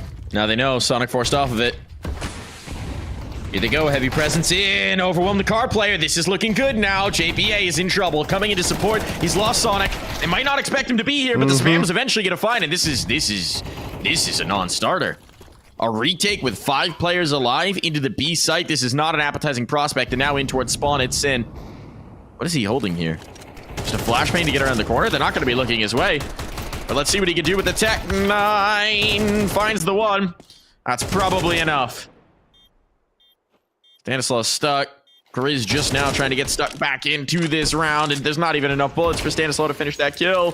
Grizz gone. Stan desperation. He's locked on the wrong side of these doors, and M80 will finally get one on the board. Yeah, that's just Stan realizing, hey, we have a ton of money. I'm going to try and do as much damage as possible and maybe get lucky with a spam through the smoke and connect on a player. But yeah, M80 finally on the board on an eco round with Tech 9s up. They just go and rush B. Sometimes that is the antidote. Simplify things, throw the flashes out, the smokes as well, and it works like a charm. JBA isolate on the site. Like you said, they might not have expected him to be there as a second player, but I mean, eventually spot him out, and the smoke gave them enough cover and enough of an opportunity to clear him out without any damage coming their way. Mollop's already out towards long, by the way, and now he's dead. He got tagged immediately by Slight. Slight had the chaser of a nade, and that finished him off. Nice show. Thought he flicked and hit that, but no. Swisher actually getting dinked by Grizz afterwards and staying alive. Here's that mid flash. They haven't smoked mid to B once, have M80. Not yet, they haven't. Yeah. Oh, hold on. Hold on, Opera Duel. Sonic's not peeking yet. This could be the round. This could be the way they open back up. But Sonic is a savvy customer. Get that smoke on down. Popping it as well. Seeing nothing. What's he calling here? They're taking cat control. Sonic's going to go back to readjust to help his teammates out. Harassment nade, not a big deal. And now they're smoked up. They got to go through it. Really tough ask of M80. Yeah, it's a strong setup from Wildcard. 2-3 players on the A side, although they're leaning more towards long. Swisher's here, but that softens up the A side itself. And if Swisher gets one, it's great. Swisher manages to duck away. Molotov going to go in. He's probably dead now. He's dead. Yeah. All right, well, that's up to the 3 players on Cat, and they can't connect on anything. The double up setup rings true for a couple. Slack's the last one, and he is just tucking away and saving the AWP. Again, M80 try to get into that A site, and it just does not work. Nice utility pacing coming through from Wildcard. They did a great job just when it felt like M80 might get a little bit of space on towards site. The choke point nades come out onto Catwalk. They utterly stall up everything M80 was trying to do. Slacks does not get clocked. But that was nice work coming through. Wildcard are doing a great job of controlling the pacing here on their CT side. And M80 don't have solutions. The only thing they've had success with was the one round where they just hit the gas in towards the B site. Otherwise, it's been real tough for them to even get in a position for a bomb plant. Well, I mean, they did it twice, right? Whoa, there's a ripper. Okay, yeah. Straight down middle. The boost up. It's the kill. Op striking. And that makes life a lot easier when you got a 5v4. Sonic might have been spotted getting into lower. I'm not sure about that one. Yeah, I was going to say, like, they actually went up for the all-out push towards B twice. Once in the pistol round and once in that round, they just won. And, I mean, I'm surprised they're not doing it more because of how effective it's been. And that's the spot where Wildcard don't really have that strong of a defense here. They know that the player, the Opper, is in lower. They're going to try and pop that smoke. Around the corners, Malps, he chases down the frag, gets the man advantage, and B is free and clear for the taking once more. Well, everything's about to be free and clear for the taking if you keep finding these kills. Oh, yeah. Stan will try and make his way in. They know they have time. They've got a minute, right? So they can keep the pressure on. Try and force Wildcard to make a move. But as it is, if they actually make this mid play now, Slight is maybe at hand to make a play off of Stan. Okay, Molotov limits his ability to do so. With Swisher not having seen any information play over on the B side, did they just opt to go in towards B? Well, now they will. The first mid to B smoke thrown by M80 in 9 rounds. It's in a 4v2. Yep. Slight, last one standing. This round is done. He's just going to try and save. It's a second round picked up for M80. Again, towards that B site. That's where they're finding their success. They feel a little reticent to try and go there repeatedly. They really want to mix things up. Maybe they're outthinking themselves at certain points, but again, I do want to give a lot of credit to Wildcard. They have played a very nice defensive side here. You already talked about their pacing to their util. It's been phenomenal. I mean, one of the reasons why M80 were able to crack through immediately here is that op frag that Slacks found, and we talked about how important the oppers were going to be. Slight has been outplaying him up to this point, at least in terms of his positioning and frags, but Slacks has woken up here, and that could be a difference heading into the latter part of this first half. Could be indeed. Not a lot of rounds left to play. 3 of them, to be specific. If they can get on to 4, I think it'll be enough to make a game of this. 3's pushing it. 2's really not much to speak of. So there's the standards. 5, and they'll feel like they're winning. Those are the battle lines as we've drawn them. A little bit of a fumble early on means this isn't going to be a rapid B take. This could be Malbs making some inroads here on towards B, but now he's waiting for his teammates to group up, and some aggressive utility from Wildcard will keep them from getting in towards the tunnels early. JBA. Is JBA going to push this? Oh, he's going to push this. This is such a risk, but it's going to pay off. JBA! Very fortunate they went towards lower, and now he's going to be able to get away scot-free, and Sonic retakes the position. The up is the threat. If the bomb drops here, it's an outright disaster. And as it is, pressure in towards mid. Really? Wary on these peaks. He can't land it. It's falling apart at the seams for M80 here, John. Yeah. This is just weird the way they're throwing their util. Slight is going to find the connection onto Malbs. There's one for Rec, but 55 seconds left and a 4v2 advantage in favor of Wildcard. It does not bode well for M80. Keep getting lost in mid, it seems, and Cat as well. Slacks tried to peek around. It's unfortunate for him, of course, that he only got the leg shot on Slight, who ends up getting finished off. But Slight was continuing to go back into that fight. He wanted to throw a flashbang for his teammates, and I think that ended up rattling Slacks enough when he was going for that Cat push that he couldn't really connect on his shot. Well, M80 going to B. This is actually effectively a 2v1. So if they win the fight here, a chance in the round. 21 seconds. There it is. Rec finding the headshot onto JBA, and that's a bomb plant, probably, but this player, Stanislaw, over in upper tunnels could stop everything. And they had to cross the bomb. The smoke didn't land in the doors. Yeah, double up through the doors. That's a bit of a nightmare. If one misses, you got another, and there's just no path through for M80. They had no time to spare. They needed a little bit more. So, 4 rounds, best case scenario here. And that might even be feeling like a distant thought. The rounds are few and far between for M80, and they desperately need one of these next two at least to break through. Yeah. Double digits for Wildcard, maybe curtains for M80 here on Dust 2. And then we'll be headed to Ancient. Sonic just dry peeks. Just dry peeks, Mobs. All about the timing. He had the faster play. He got the fast cat. He made it happen. That's the magic of Dust 2. Might not expect Sin here, though, and so a little overzealous, perhaps, in the mid play. This is something that M80 have not tested as much. JBA is on an island now. If they smoke this up, JBA is in a lot of trouble. Here's what you've wanted, John. Here's the mid to B split. JBA knows he has to get a kill. There's a nade pop, but they're past it. They are past it, and here comes JBA on the peak. He's got the one. He's got the 2. JBA looking like a hero here. Sin stuck, Swisher through, but it's far too late. The bomb is dropped, and there's just no chance. No way. 1 HP. It's all but over here for Swish. And he knows it. Well, I mean, I thought they played it right that time. But JBA is just better. Just better. I mean, had a big round. He's the B anchor on this map. It is not a sexy position. But when they needed him, he comes up big.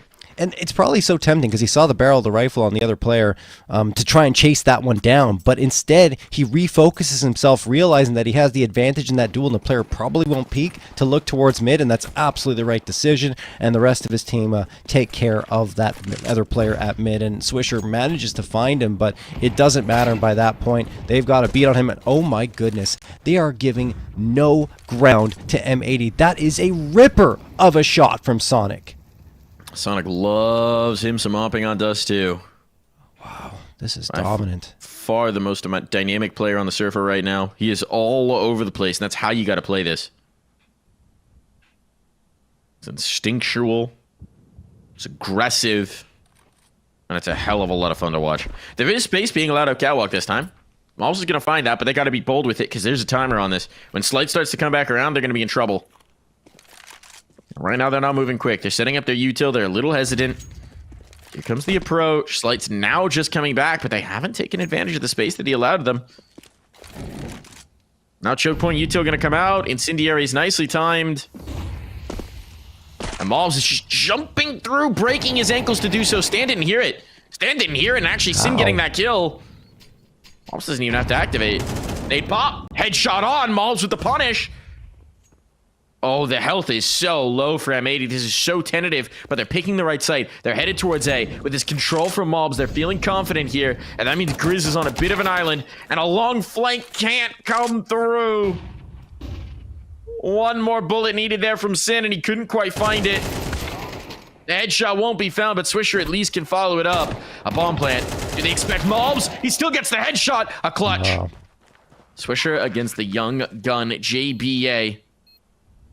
Looking for the hop shot? No, not feeling his kookly self. It'll be the ramp approach instead, and Swisher out towards Goose will not have it. Oh, JBA plays it to perfection. Time of plenty for the defuse. It is double digits locked in to send us to the half. Counter-terrorists win.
Back into the second half here, and this one might not be much. Wildcard.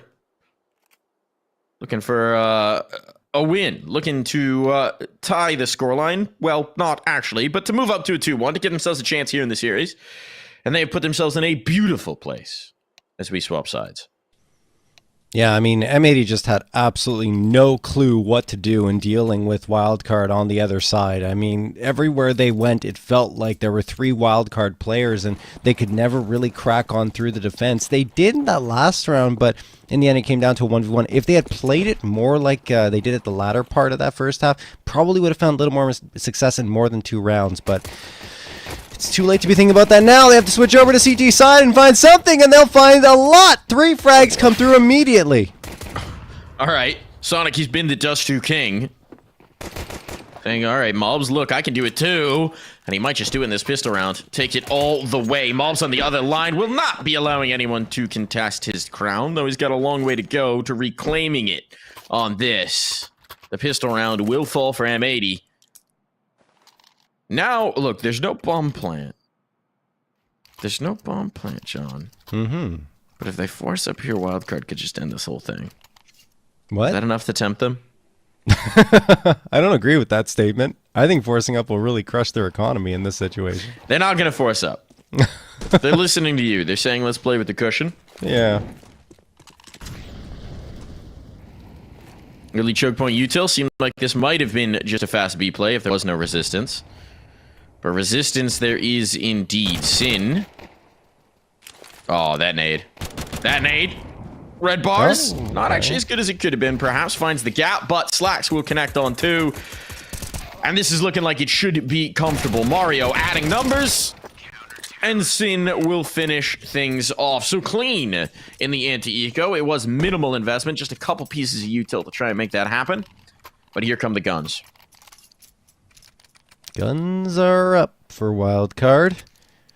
M80, a bit of a bonus round for themselves. 2 FAMASs, an MP9, and 2 A1Ss. But those MP9s can be very brutal on a map like Dust 2 if you play them right. And Sin just walking through and taking names, honestly, with that FAMAS. The nade was pretty good as well, helping get a couple of assists. So he's doing his job. M80 going to consistently be mollying off this upper B tunnels. Again, guys, the mollies aren't accurate on the minimap. Just keep that in mind. There is a molly, or an incendiary, I should say, for upper tons. Stanislaw going to get flashed out into lower. And M80 are taking a very different approach from Wildcard on their defensive side. Not going to have any aggression into mid. More stagnant. A couple of players actually watching mid, but from the back lines.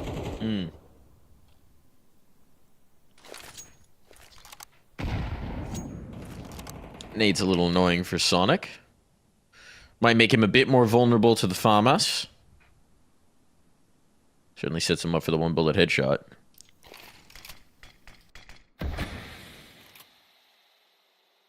That's a cheeky smoke. Yeah, that's a good one. I like that. It's a new one that was actually shown a little while ago. I love it too. That's a nice one. Just like a nice curtain. Good luck boosting over this. Volumetric smokes. It'd be pretty sometimes. Here's the split in towards B. Didn't see enough of it for your taste, John, in the first half, but we're getting an early dosage, and that's a problem now for M80. Malv's in trouble, only gets the one. Biff the Molotov as well, or the incendiary, rather. And with the bomb now planted, this is going to be an eco. This is going to be Wildcard onto 11. Yeah. That's how effective a mid to B can be, right? I'm just so surprised M80 didn't deploy it at all. It still works. I mean, it was a classic in CSGO, a staple to any any T sides executes on Dust 2, but just didn't want to do it. Just kept getting lost in this weird pattern of going towards cat and long and forgetting that mid even exists.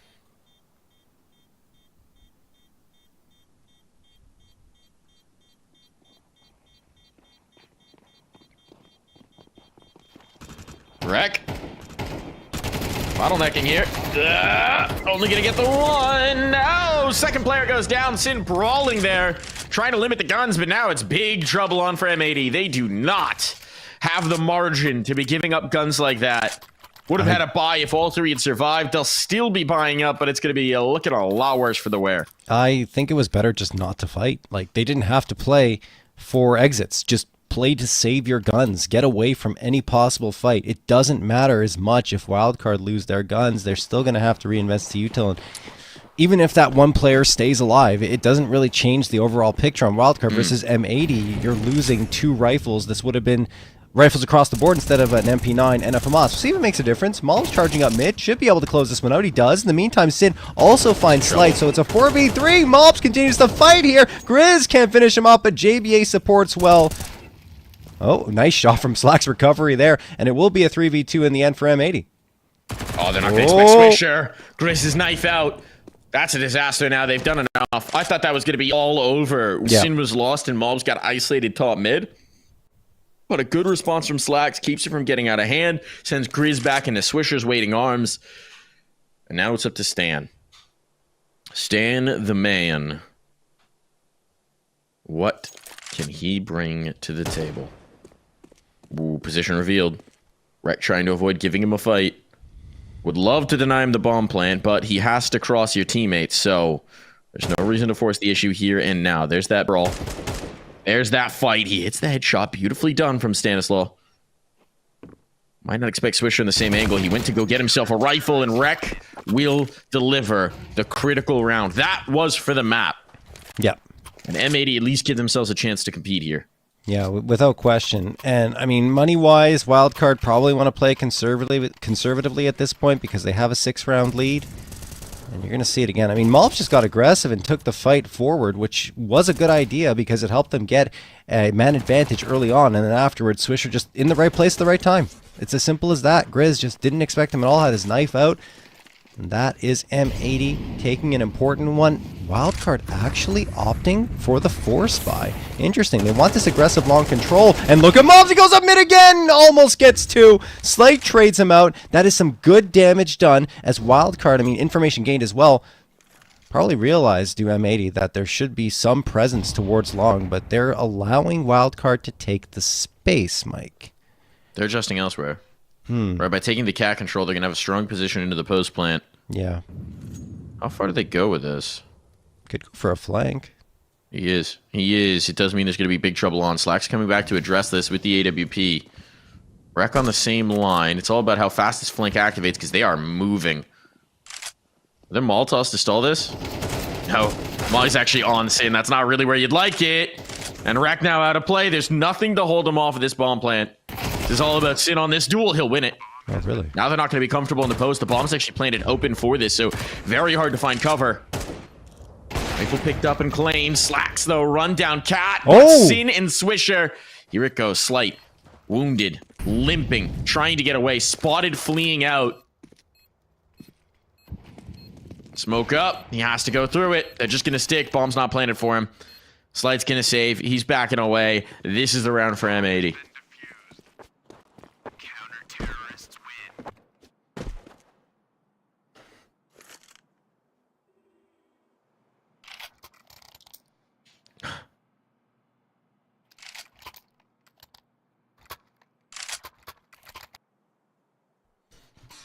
Yeah.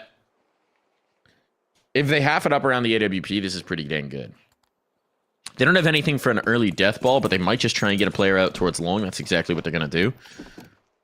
Well, no. Actually, they're not. There's the mid-door fight and played a little slower, actually, considering the pistols. Bit surprised by that. But we'll see what they're cooking. Every one of these rounds has been so scrappy, though, John. Nothing's felt terribly comfortable here for M80.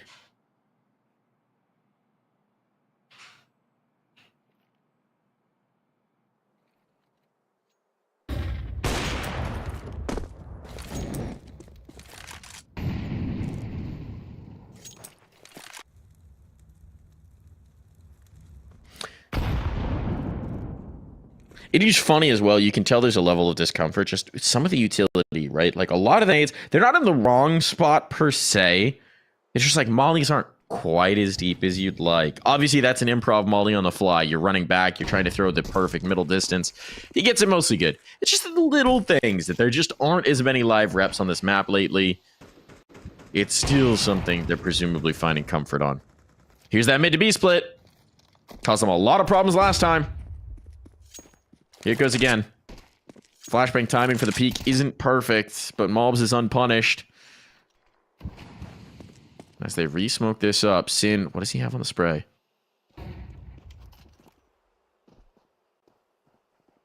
Stan's just trying to make noise to distract them, to keep them from having eyes on. Oh, nice early find. There's the trade, but it goes the way of Wildcard, and now they're in trouble.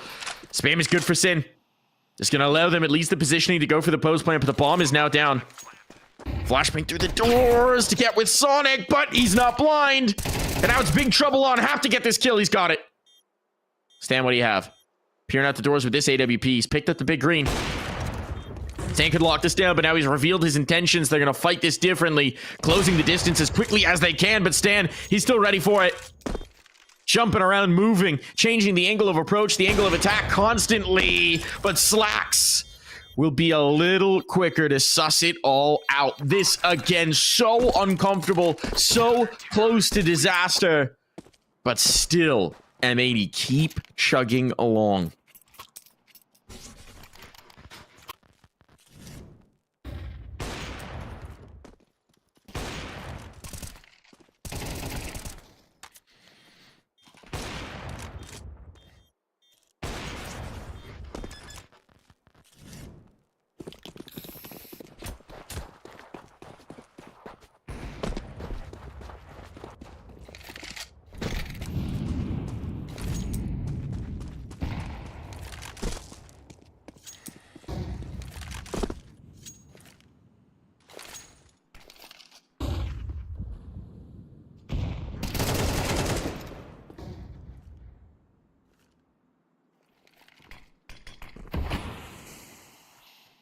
Grizz having himself a nice dust 2 here.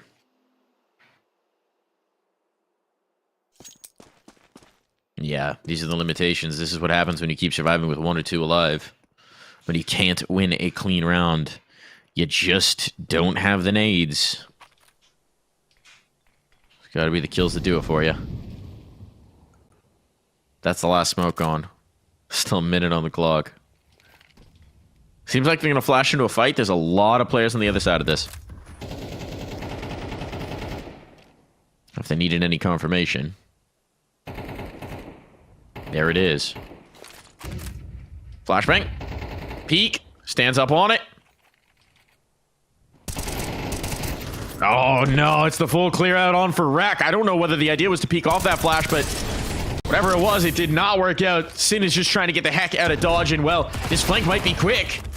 But it might just lead to a save. There's a rally. Oh! Now they got the advantage. This flank's been so fast. Through the Molotov, they go. The flames burn. And it's a clean sweep. 12 on the board. No one saved through. No money to spare for M80. 5 rounds to close. And in this first attempt, M80 will have precious little to defend with.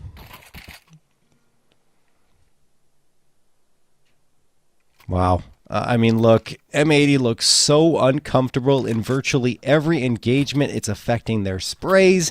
Their utility usage is off. Even when they're going through util and trying to get responses, they look rough. Swisher going way too fast after finding that first one to try and get the follow-up. It just felt like the pacing, feels like the pacing is completely off, and I don't know. This was a good pick from Wildcard, I'll tell you that. It's not over yet, but look at this buy for M80. I mean, they're playing with pots and pans at a certain point. Malbs, well, he gets one, and Swisher will get a follow-up, so perhaps those pots and pans will be enough here as those 2 AKs are ripe for the picking. I think Swisher will just ferry them back, maybe. He'll try and carry one towards the B site and call his teammates over, but they hear all this noise towards long, so they can't really come and grab it. He'll just have to settle for the one and join up with his teammates. No way. Wreck, hold on. Now just on to Sonic. He's backing away. He has been the strongest performer here on Dust 2, and now he's got a chance to put this whole map to rest. Man. It's mid he's going to choose to go through. Is it? Oh no, it's Cat. They have no information whatsoever. Once they peer around in towards long and see nothing, they're going to realize, okay, we got to change our focus. And Sonic, meanwhile, has taken advantage of this to head straight towards B. Crossing the door might be a risk. But it's a risk he's going to have to take. Smoke. There it goes. There's the smoke. There's the confirmation. Now they know. They'll try and close the gap. Sin fast to come along as well. Sonic needs to plant this bomb. Oh. Ooh, that Molotov was mostly just to pull him, and Swisher, the flashbang through works. A trick. They were down. But M80, they're not out. And they will give themselves a chance for overtime. I don't know if the Molotov was a trick or was misthrown, but either way, it doesn't matter. Swisher's just better with the aim and decided that that was going to be what yielded what gave him the victory in this round. 8th found. That was very scary for M80, honestly, but they got the edge early on with a couple of quick pistol frags, pushing aggressively into those upper tunnels. And now, well, they still got an opportunity to push this into OT. You see the confidence from Wildcard, though. I mean, overall, they feel like the more cohesive unit here. Nodding up and down, Grizz is to his teammates saying, you know what, doesn't matter, we still got this. M80 on the other side, very precarious with every move they make. Smoke's going to get tossed here in towards long doors. Incendiary as well. Slight tries to get a quick shot off. He won't do that.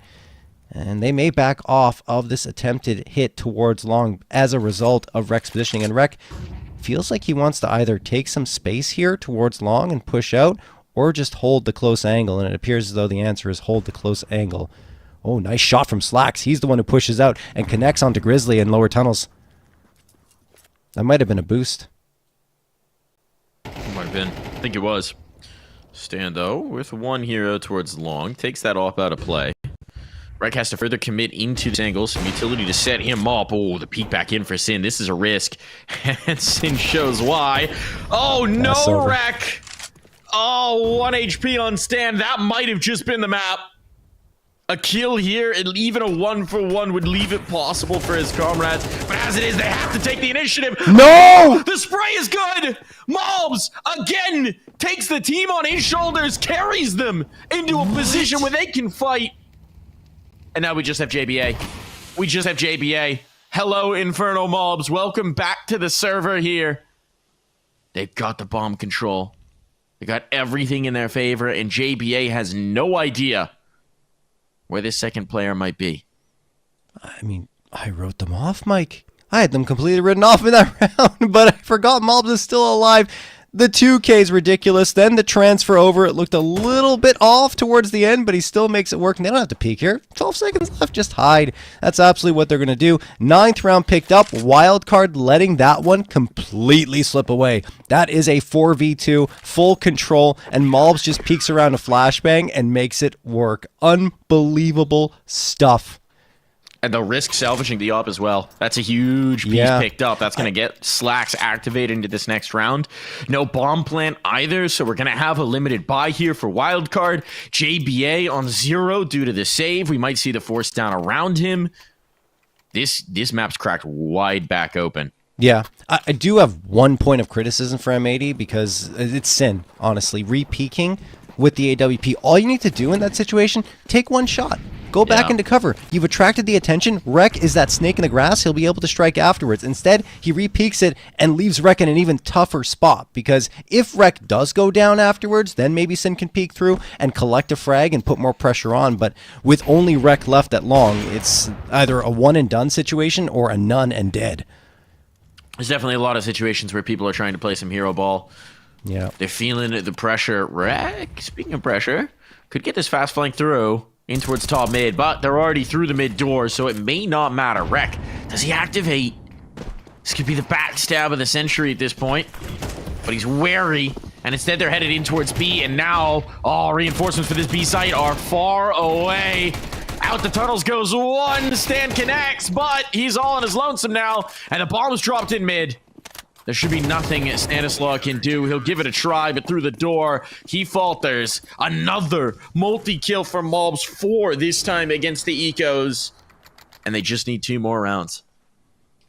Stan maybe comes out a little bit sooner there, or, you know, is able to strike for more damage than the rest of his teams can be. The rest of his team can be a prong on the other side to really make life difficult for M80, but in that case, it doesn't work out, and we are 2 rounds away from a potential overtime and another 10-2 half, this time in favor of M80. Well, it's a far cry. Slight wanted to go a little bit fast here and maybe get a peek. He does get that peek, but no one is visible at this time. He knows someone's close with the direction of that nade. Swisher peeks out, trying to bait out a shot. He knows someone's there now and will throw the smoke to push them back. Wildcard readjusting themselves off of that B site for now.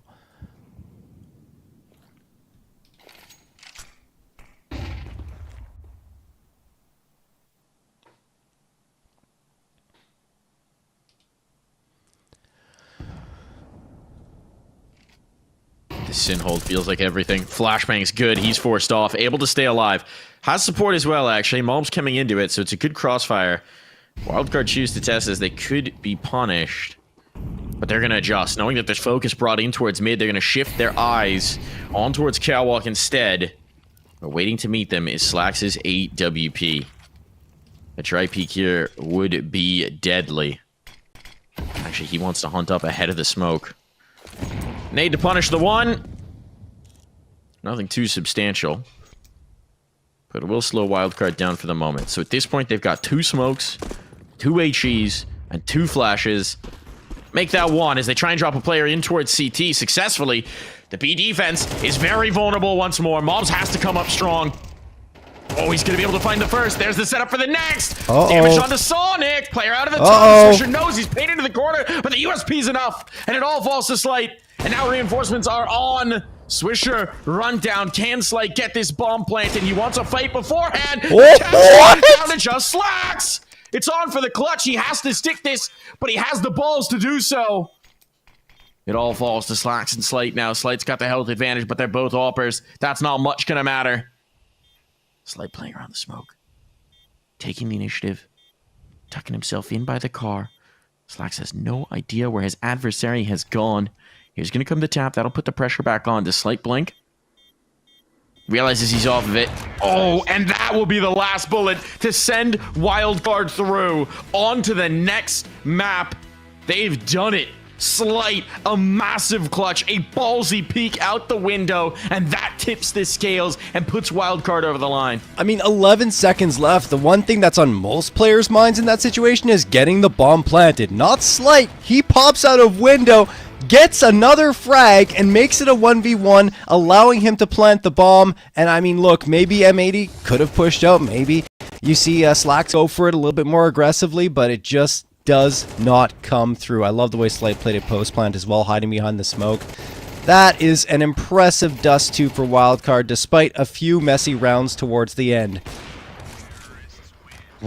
Impressive indeed. That's an understatement. I mean, rallying off of an Inferno where they got absolutely battered, coming into a Dust 2 match where it's very much up in the air, where they got bested last time around. Obviously, some massive holds in the first half set them up with that possibility. It was looking scary, but at the end of the day, they hold up strong. Now, we've got one more map to play. Potentially, two more, if they can keep this going. We're headed to Ancient next. Wildcard need to continue this reverse sweep. We'll find out if they can when we come back from this break.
Welcome back here to the grand finals of the ESL Challenger League Season 47, the last grand finals of the ESL Challenger League for this season. We're going the distance, it feels like. We're not all the way there just yet, but Stellar showing on Dust 2 sees Wildcard give themselves a chance to keep on going. M80 nearly brought that comeback, but it was touch and go through the whole thing, wasn't it, John? It was, yeah. It never felt like M80 really had that momentum swing in the comeback. It was just they were managing to cobble rounds together. And, you know, some heroic individual efforts helped out, Mulbs in particular, with that ridiculous 3K that came through because they were down in a 2v4 in that situation. And there were other examples of it, but it just felt like they were uncomfortable the entire time on Dust 2. Now they'll shift gears. Ancient, way more comfort, 20-7. This was their map at EPL. And also, you know, if you look at the results over the last little bit, they've got a 3-game win streak going there. On Wildcard side, though, they're also very good on Ancient. And in that match yesterday against Nouns, they had the lead, 11-4, I think it was. And then Nouns came back and won it. So honestly, they're struggling with big leads sometimes. We even saw it a little bit there on Dust 2. Perhaps if M80 were a little more practiced on the map, they could have converted that comeback and made it a little more convincing. In fact, just been a little more convincing in the first half in general. But yeah, I think Ancient's going to be an entirely different story, and we've certainly got another tightly contested map on our hands. Yeah, I think one thing that's encouraging for them is Slight's performance, right? I don't know that Slight has been the most consistent. We've seen some moments for him across the two maps that have cost them, but some missed shots. Came massively alive at the tail end there, had a huge play, and he's the kind of player who can be a little hot or cold sometimes, and that's the kind of play that gets you pumped up, that gets you feeling very good indeed. And I think that is hopefully something we're going to be able to continue forward in the momentum here, headed in towards Ancient, because it could be an absolute difference maker for this squad. Meanwhile, if you're M80, you're happy that your stars came online towards the end, but first half, it was a struggle, and you know it, right? It was so difficult to get in towards rounds. They really didn't press that B play very often, which was the big exploitation that Wildcard was leaving in a lot of their setups. They maybe didn't get a read fast enough. I think they're going to be aware of that, but there's plenty of chances to close. Again, for the context, because M80 came in with a map advantage, they just need one. One of Ancient or Anubis. Wildcard have got to win both. That's just the reality of this situation. So for Wildcard, it is do or die at every step and turn. Yeah, honestly, I feel like if we get to Anubis, oh boy, like that is one, you know, 2 maps in a row against M80, which no team has really done that in ECL so far this season, nor in the playoffs. I think that's right. That's the first map that M80 have dropped so far in the playoffs, in the 3 series that they've played. So that's a problem if they lose Ancient. And then, of course, Anubis, Wildcard felt like they knew how to abuse it against M80 the last time they were there. Even though M80 won it, I feel like if they get back there, they'll make up for those mistakes and be able to close it out. Anyway, we're still a far cry from that point. That's why I'm trying to lean into the point of M80 needs the win here on Ancient. This is their home turf. This is the map where they perform the best on. Yeah, they would rather just never ask or answer that question. Yes, exactly. Who cares about Anubis? Get her done here and now. Wrap up the night and leave that question for another day.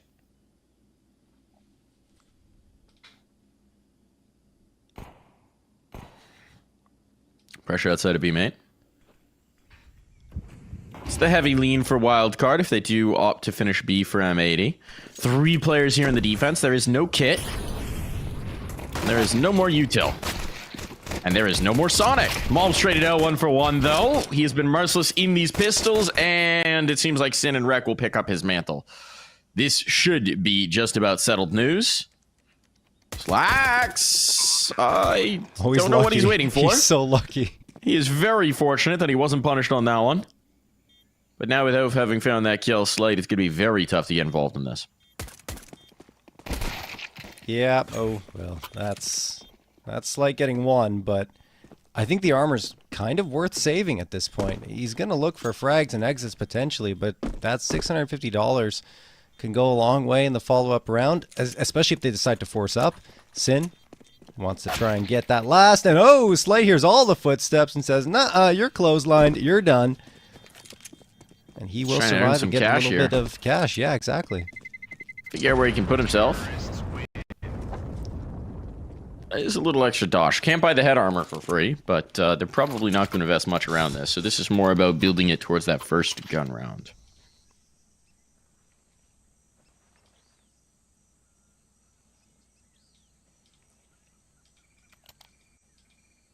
All right. M80. Going to immediately get a couple of oh no, not a couple of AKs. A mob's quickly sells his and goes for the Wildcard instead.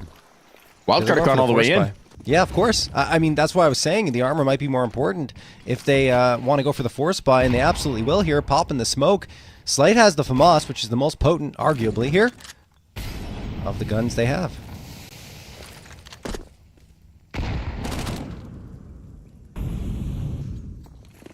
Swisher through mid, that's going to be a problem. There's no one to stop him.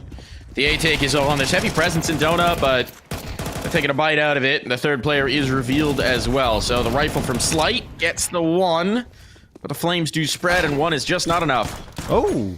Stan, though. It's not over. Look at the health. Stan, though. All right, now it is just Stan. He's got the rifle, but he is hemmed in.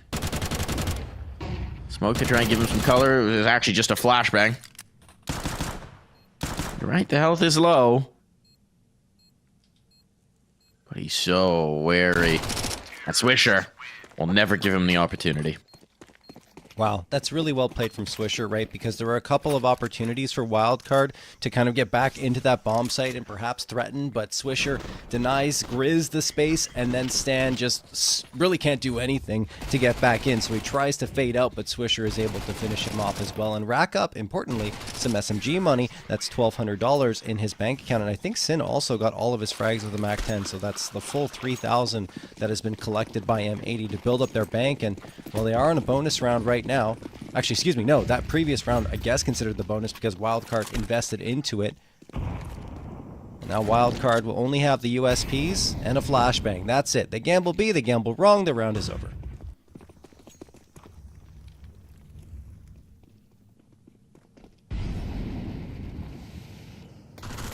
Never seen a 5-on-5 USP retake? I don't think I have, to be honest with you. No, not once. Oh? Hold on. Hold on. A retake it will not be, but a gun? Can he get away with this? Slack spotted him, so did, yeah, okay, no. Yeah, no. Unfortunately for him, there will be nothing taken through to the next. We will have the buy-up.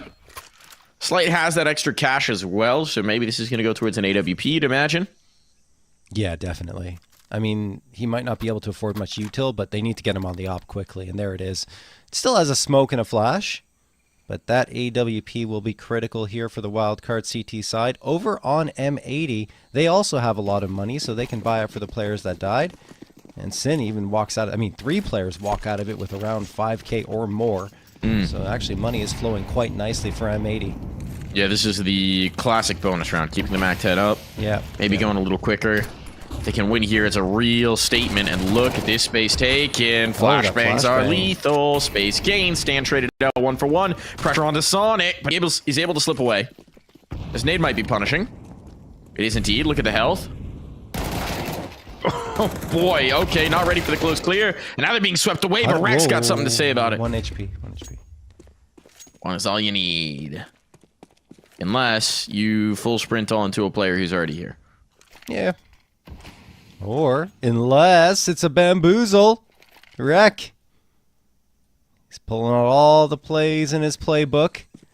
He's convinced them it's going B. Oh no, look at this Slight doubling back. What gave him an inkling this was happening? Well, he's not going to hit the shot and he's almost gone. Oh my goodness. Now, he's coming back. He's going B. Why not? Why not? Keep toying with their expectations. The thing is, if he does go B and Grizz hears a plant, he just has to throw one of these 2 damaging pieces of utility. I mean, heck, if he puts the smoke in the right place, that'll bottle him. It's not going to take much to win this. So, Rex trying to Giga Brain them.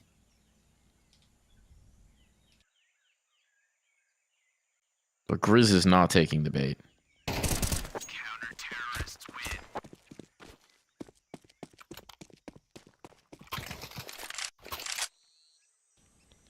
Good from Rek to actually do damage, though. Because it was looking like it was going to be a clean sweep. I mean, that was a 1-on-4, right? Before Rek finds the 2 kills in towards Donut. And because that was the bonus round, now you can get a repurchase in from M80, and there's a prime opportunity to reset Wildcard early.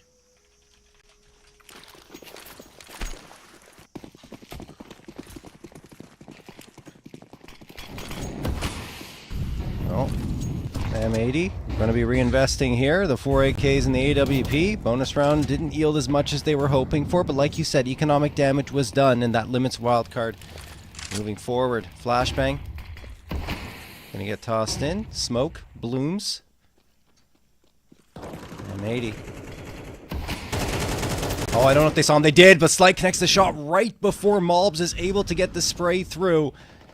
And now it's a 5v4, no trade available just yet. They're gonna try and retake that space in towards Red Room, but Slight's waiting. I mean, this is a pretty good reposition from him. Deep control from Sonic as well makes this more confident. Stanislav's in the tight angle. Got no crossfire. Oh, peeks right into the crosshair. So aware from Rek, and now both B defenders are gone. That one turns in the blink of an eye. This bomb will be planted. I don't know that Wildcard can risk this without the mid control. Sonic's going to try and clear that out, but with Malbs pressing forward, they've got zero interest in this. Now the question is, how many guns can they keep alive? And Malbs, well, all of them, I guess, now. There's no helps. reason for M80 to hunt further.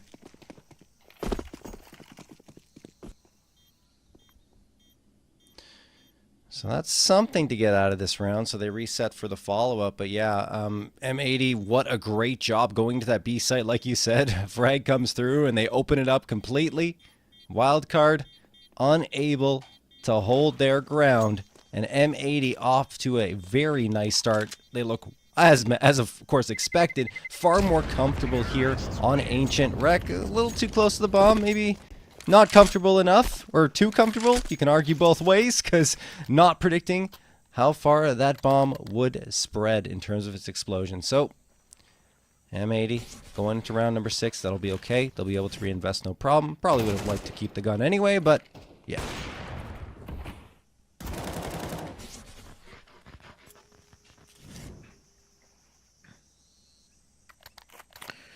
Timeout going to be called here from Wildcard. I've seen this sliding out of control. They know this one's going to become oh so important. If they can get their impact felt here on Ancient before this one gets totally out of hand. See, the last time they played Ancient was just back in May. Looking at the timeline of that one, M80 were able to put together 8 rounds on the T side, and it was a 13-5 when all was said and done. So Wildcard cannot allow that kind of a first half. No, absolutely not. Wildcard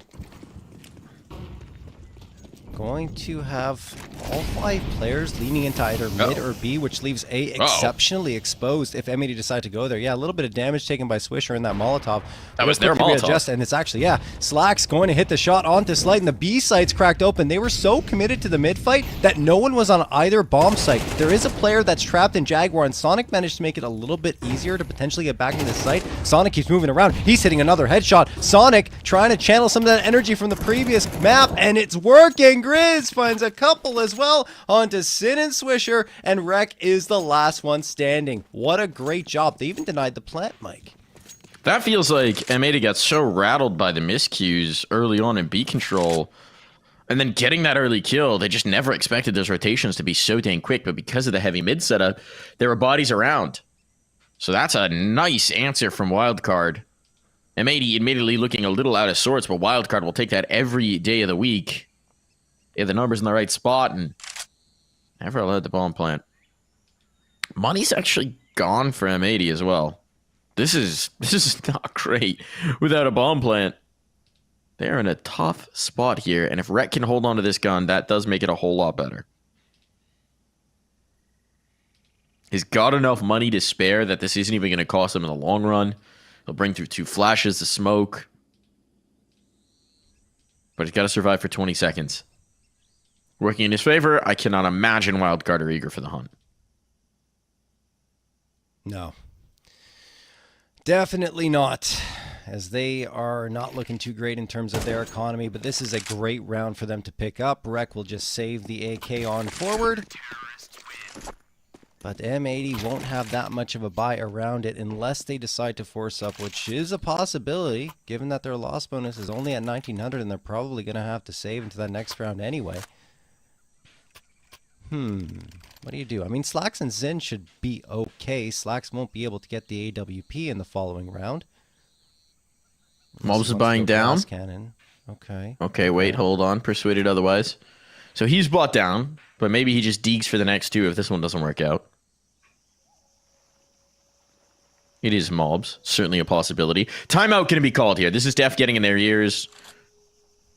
Figuring out the buy for this one, but also planning for the next gun round. You get bomb plan and damage here. That's going to be well worth it. So what do they feel they need to bring in to make that happen? Or do they just put full faith in Rek on the hero AK and try and rock? Nope, it's all in.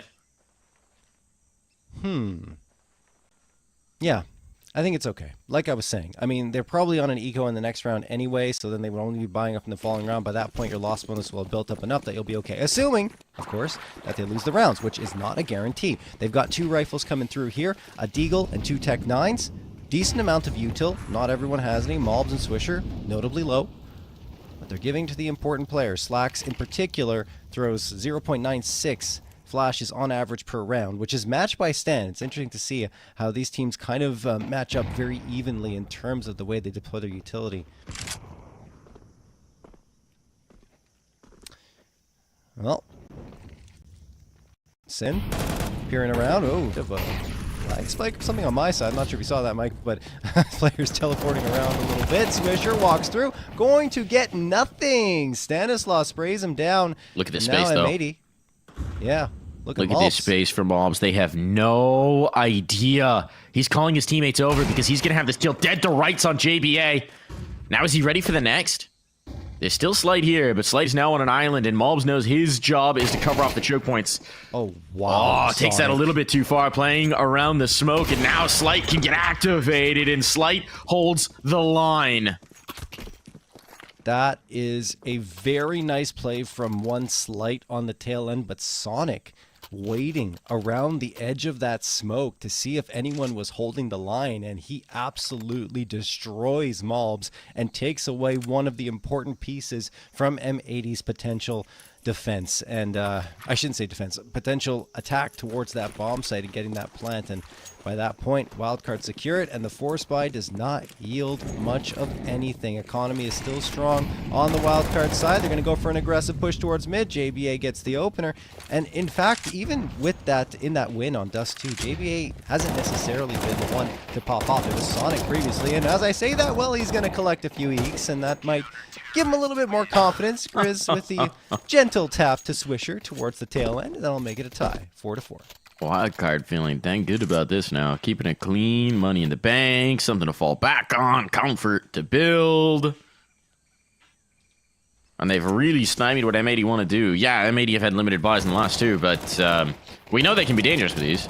Obviously, the Glock's not so much, but in the last, I mean, the positioning Mobs found, the fact that he gets the kill on JPA, that is disaster. That is red alert. That is awooga alarms bell sounding. Even with the cleanup on Mobs, if Slight goes 1-on-1, it's a bomb plant that you don't want to concede. With all that working out, with the follow-up in the Glocks, this is a world of difference in the half.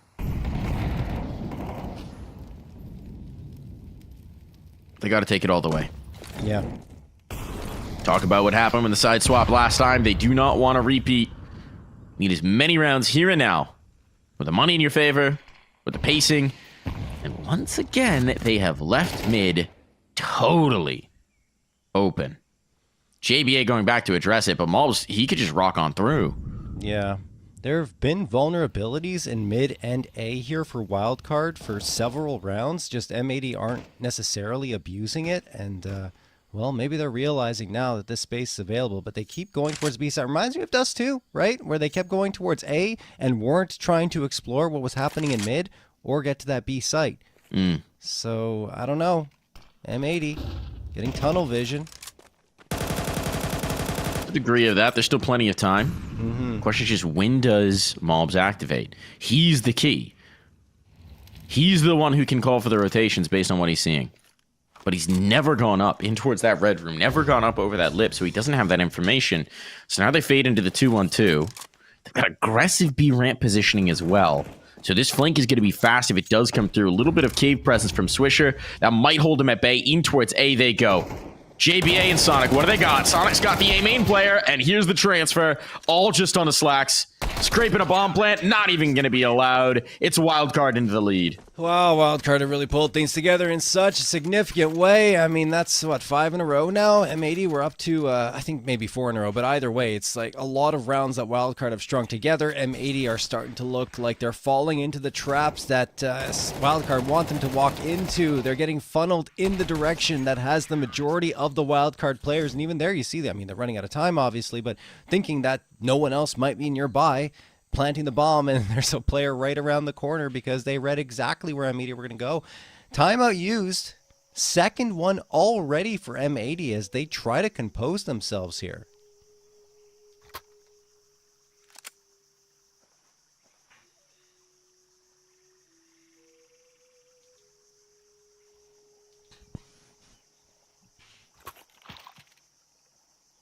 Gonna have to save one of these for the second half. Could get a deco going. This could be pretty good half buy. If you're gonna hit a fast play, it's got to be towards A or mid. Yeah. Based on what we've seen, the B site has had numbers on it, and they're gonna go back there. Dude, they have tunnel vision today. They just can't get away from themselves. Feels a bit like it. Maybe anticipating the change-up pish. Look, the move in towards cave could work out, but now it's been heard. Now that mid player might rotate back. This is a little bit more of a default spread. Stan's in trouble on the other side of this, but Stan will be good for the first. And there's no second.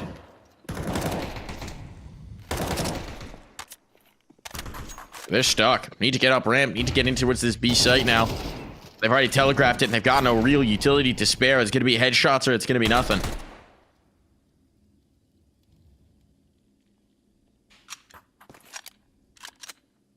So the adjustment is that they bail out. They head towards mid-late. 2 players without armor. Only Swisher with a Tech 9 with a vest on. JBA doesn't want to give up this fight. Knowing that would put Slight in a tough position.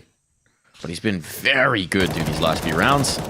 And he's not going to have any issues here and now. Yeah. I think the problem here for M80 is, you know, once that initial forward utility goes out, you're trying to readjust, but you have nothing left to really line the CTs on this side, so you have to rely on the pure firepower, and Swisher gets one, but it's only one. It's just very unlikely that you'll find success. They just need it to go fast onto B and execute. Sure, if you go down, you're done, but just pick a spot and go. Because really things haven't gone well for them. And again, we talk at the beginning of the round about the tunnel vision towards the B site. They can't get away from it. Even with the timeout called, they keep going that direction. They're leaning into a comfort zone instead of going out and exploring more of the map, especially mid. That's just being left for them to take.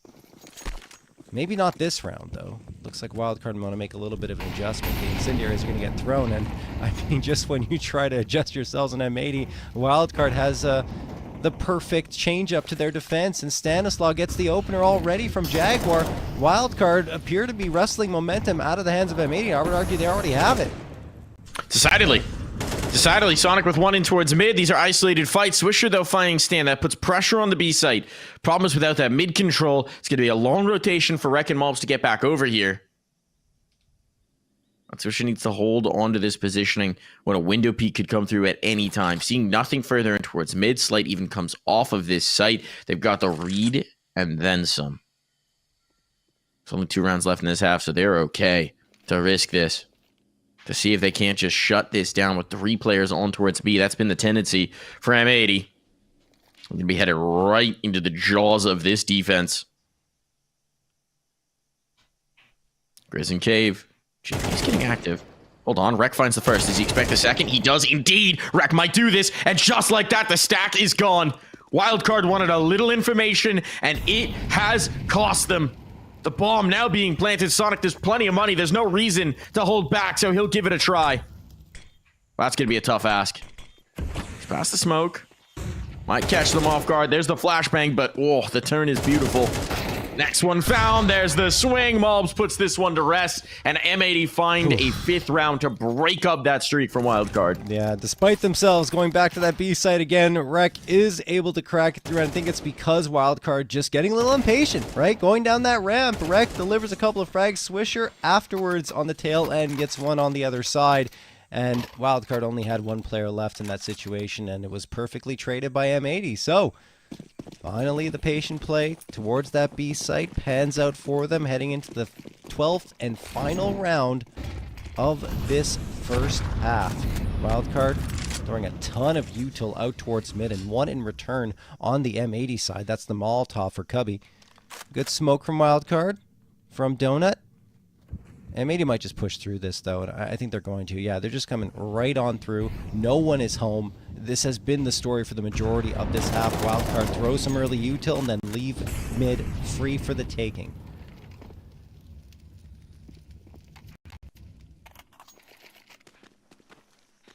Here comes the move. JBA's got to hold strong. He's going to be first contact. I mean, it's just the 1 player. Smoke comes out, but it's a little awkward, and now he's forced back. The tree player, do they read this based on the smoke? Sonic revealed. No, he gets nothing. What a turn for Mobs. Now the bomb down, man advantage, choke points under control. And Stanislaw down for the count. M80 might just be taking an equal score into this halftime. What a turn of events. Grizz still on the wrong side of the map, and JBA, meanwhile, has to wait for his teammate. They'll make a move, but it's pure desperation on. JBA deleted. Just 1 Grizz. And this Grizzly Bear is looking a little endangered. There's hunters galore. He's mollied himself into Temple, and he's just got to bail. There's no way. There's no world. There's no chance. He's out of time. He's out of chances. We're 6-all knotted up as we head to the half.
Into the second half of play here. M80, Wildcard, and M80 with a run back late. It looked like he was getting completely out of hand, but 2 critical rounds to close the half. And now the ball is very much in M80's court. Oh, yeah. M80, oh. All right. Bit of a match meta coming through here as we wait to get going here with this second half. M80 recovering towards the tail end for sure, so that's good for them to at least make this an even 6-6 scoreline. But you're right. I mean, switching over to the CT side, this is where they feel a lot more comfortable, tend to find the majority of their rounds. As we have a pause here to get everything sorted, and it looks like it finally is. M80 Wildcard. Last time they played, it was a 2-0 in favor of M80, but a wild and crazy Anubis came through, and then they settled it down in Inferno and shut down Wildcard completely. But now they're playing onto Ancient, and this is looking, well, as close as it could possibly get, of course, given that scoreline. Wildcard going to be pushing in on their pistol round. Looks like they're leaning in towards that B site. Smoke going to get tossed for long B. And look at Swisher. He pops out of Jaguar, gets an opener. Wreck once more. He does find one, but traded out immediately. Luckily for him, Slacks is able to make good of it. And then Sin drops another body. JBA, the last one standing. He is now known in terms of his positioning, and he only gets the gush onto Sin, who manages to escape with his life. This round is probably done, especially considering M80 has the bomb at their feet, Mike. Look, I'm not willing to count JBA out. I've seen some miracles. I've seen some big moments. You're not wrong. If ever there was a moment that they needed him, ooh, dink up onto Mobs. Mobs, you don't have to fight. You don't have to. Why does he? No one can make you peek. He's trying to stall them out so Slacks can get around for the flank. That's what it is. Okay. But Mobs will eventually find the kill. He doesn't need no flank. He just needs the shot from his own USP. Oh, good. That was a team ace as well for M80. Love a team ace in a pistol round.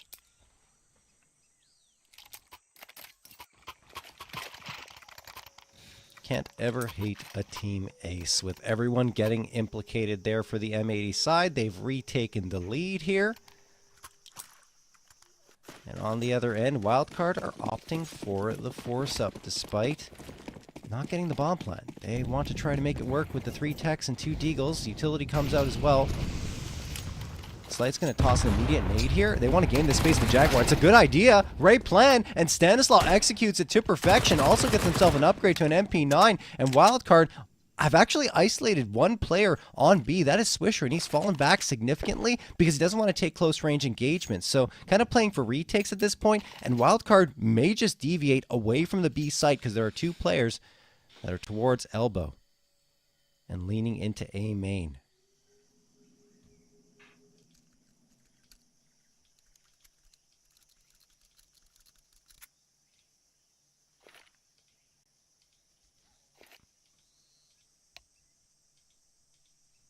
Wreck's about to have his hands full. Wreck is the welcoming party. Looking to book a tour of the A site. Smoke's coming over, though. That's a bit of an early warning. Smoke of his own can come out. Let's see if a rotation comes in to support it as well. Flashbang, not deep enough. Wreck, though, not lining up the kills. TK is going to help. Bot, they're going to need that help.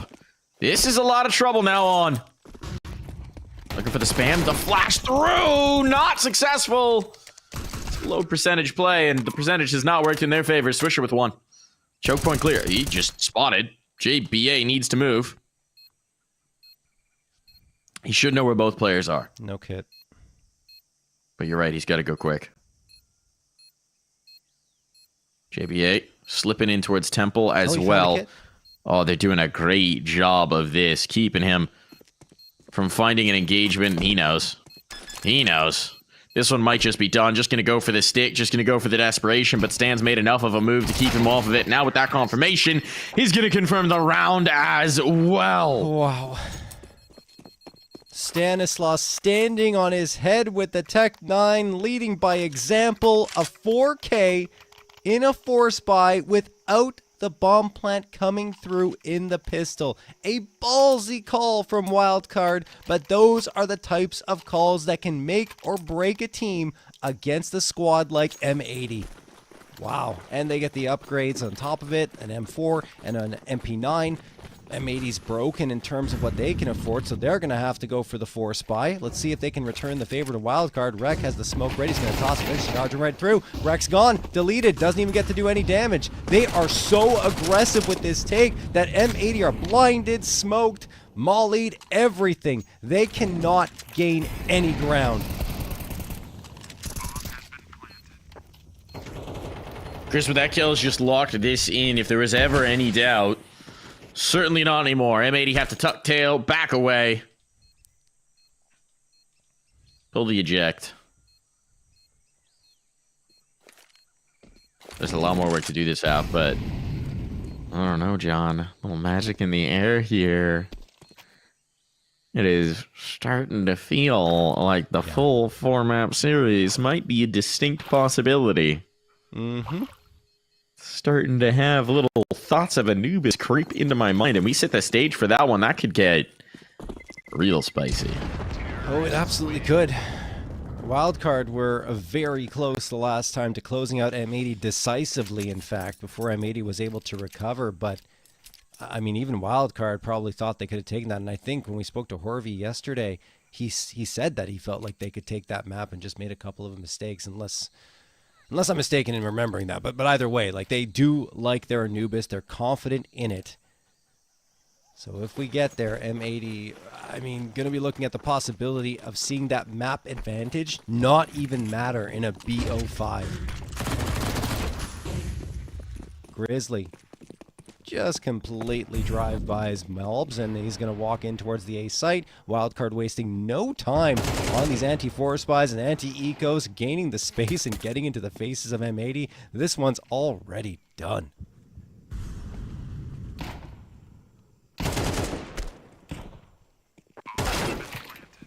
There's a gun. Can they get their hands on it? This is a big question. Sonic's coming around to try and make sure that no. But the answer is going to be firmly no. They get their hands on it, immediately taken away. All right. Little rap on the knuckles, like they were sneaking phone in class.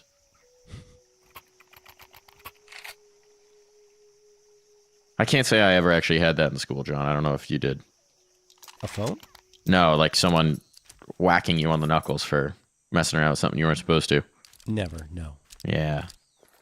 I did have one substitute teacher who very much threatened to wash all our mouths out with soap at a school. And we were all like, she can't do that, She can't do that, yeah. We're like, no, she definitely can't do that. And then once we'd established that, it was like, all right, threat is gone. Slacks. He's washing their mouths out with ops. And there's a second mouth. Sweet taste of lead. Not so nice on the tongue. Well, this bomb will be planted. Wildcard gonna have to do some work to defend it. They want to fight forward. They know they need to fight forward. Here comes the peek and the swing. What? How they stack this up? Stan is so low. Sonic's behind him, but they're somehow doing this. They can't take a sustained engagement. They can't really brawl at all, but the bomb is planted open. Stan is smoking himself off to set up the Molotov, and it's not quite gonna spread far enough. Those dinky CT incendiaries just will not have enough punch to them. Dang, he did give it a good try, though. I mean, that's the second time I've seen the incendiaries not have an impact in a post-plant situation in a couple of days. So it's interesting that it's added a new dynamic, and I think teams are going to have to change their lineups as a result when the incendiary is in hand. Wow, this is such a great opener from Slacks, a couple of them in fact, but then Stan and Sonic doing so much damage and making this viable in the post-plant. So again, like, it's M80 winning rounds on their CT side, but it's looking precarious, similar to Dust 2. Some of that lack of confidence maybe carrying over. Of course, that was a nice play by Stan and Sonic to at least keep hope alive. M80 at least closing the gap to only one round. Malps has already made his way towards lane, stepping into that Molotov. I think he's just trying to bait out a peek by doing that, but it doesn't come through.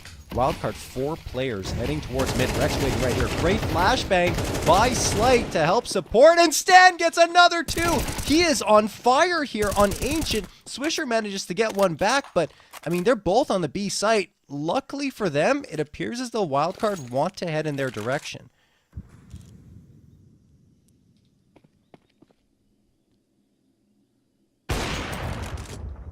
Slacks.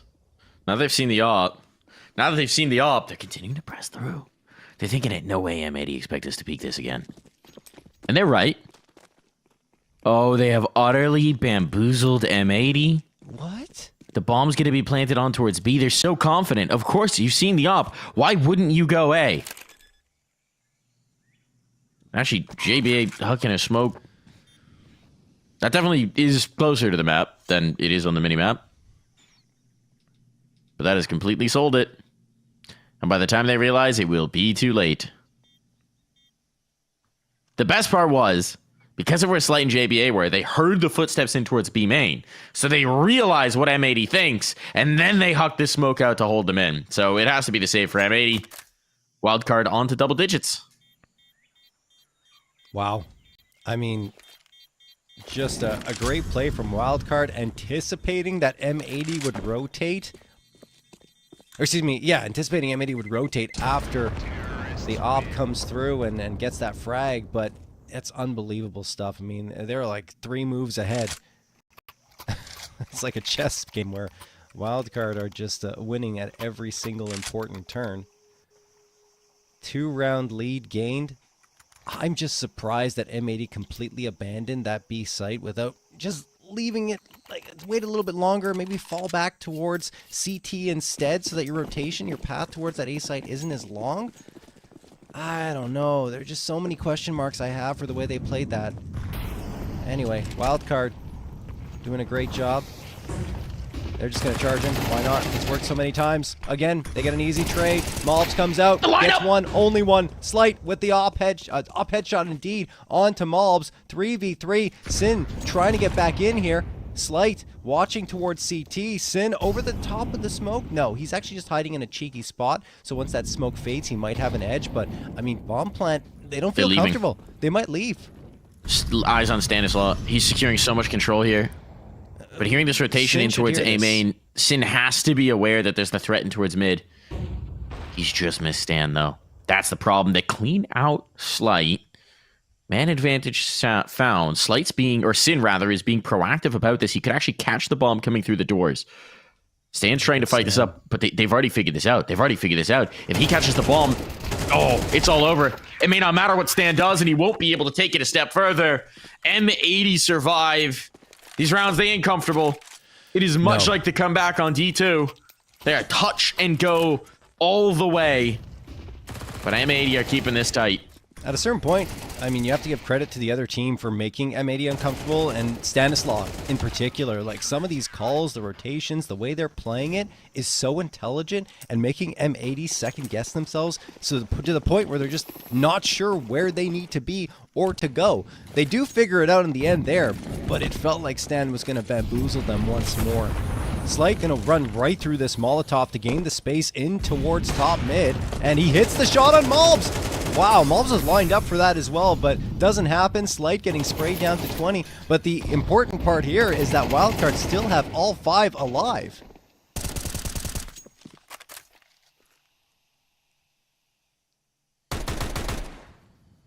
Jeez.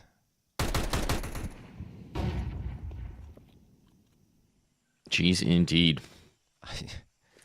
I'm just impressed. I'm really impressed with how Wildcard is just playing the mind games to such great effect and using the clock extremely well, never putting themselves in a precarious situation either. This could be bad, actually. The bomb's still outside of the doors. Oh, Swishers just missed the player in the cubby. He gets the kill, so this equalizes. Takes out their options from Grizz. And seeing nothing more behind it, there might be the read here. Still plenty of time for Wildcard to make their choices. And Rec with just an MP9 pretty far back. There's not a whole lot he could do about this. Spot on the Slight. That probably keeps them from rotating. If they were gigabraining this, they'd see that the op was just on the window and think... Look at that smoke, too. He's still just one man. There's the confirmation, but Rec can't get away. He's done damage, but they can't risk this. Misreads on. And this one might have cost them. Yeah. Smoke thrown. Sells the hit towards B. Slacks was thinking about rotating. The smoke is enough for him to go back to the site. and then it's only Rec with an MP9 in Temple, and there's not much he can do. Fantastic read of the defense from Wildcard once more. Just everything's being called so well on their offensive side. 11-9 will be the scoreline. 2 rounds separating these two teams. And on a map where M80 should look more comfortable and poised, they're not. Keeping these guns alive is critical, though. Yeah. Presumably, at this point, they're going to force around it. This is a strong enough buy, right? You gotta try and risk it. You're not even going to be clean in the next. If this one doesn't work out, then you're playing for overtime. So, time to risk it for the biscuit. Time to make it happen here and now by the strength of your guns. Do or die for M80. Keep this close, or think about Anubis.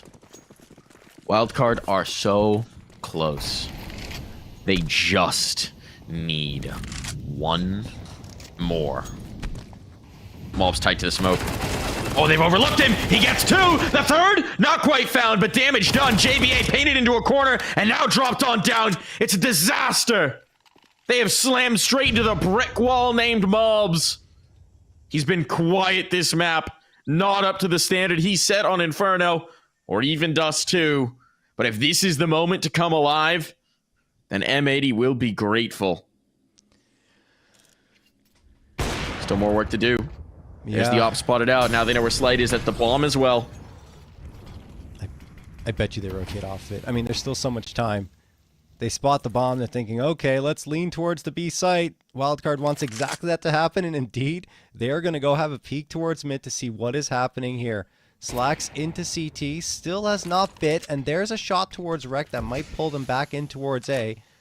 Stanislaw being dropped the utility of Flashbang. Available to him so he can flash Slight out. Here it comes. Flash thrown. Slight goes out, but Slacks the timing. Shot connects. That should do it for the round. Unless Stan has some magic in store for us. 30 seconds on the clock, Mike.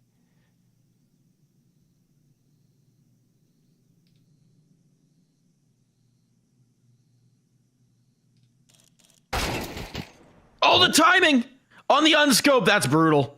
That's brutal. There's still so much work to do. There's still so little time to do it. Stanislaw, though, he's putting the pieces together. Doesn't know that Sin's here. Doesn't know that Sin's here. And Sin will finish this off. Still, that changes the buy into this next round massively. It does.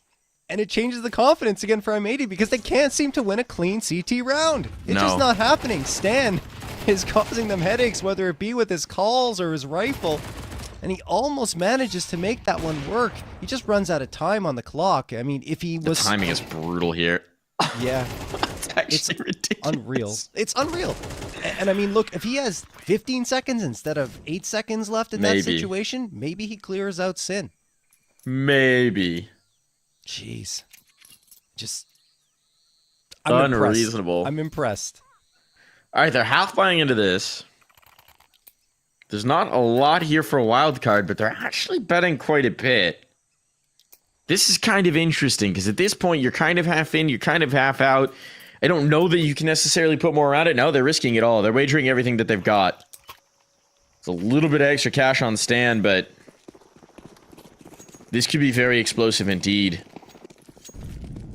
Betting on a bomb plant at the very least. HE early. Not gonna connect. As they stutter step this just a little bit. Sin's gotta be careful. Can't get caught on the reload. They're trying to overwhelm him. He is the object of their intentions. First one found. Second as well. Transfer's good. And Sin holds the line. The IGL, the captain of the squad, does it all himself. Stanislaw alone. Non-starter here. Bomb plant, a distant dream. Damage may not even be possible. Just watching this brilliant map they've called fall by the wayside.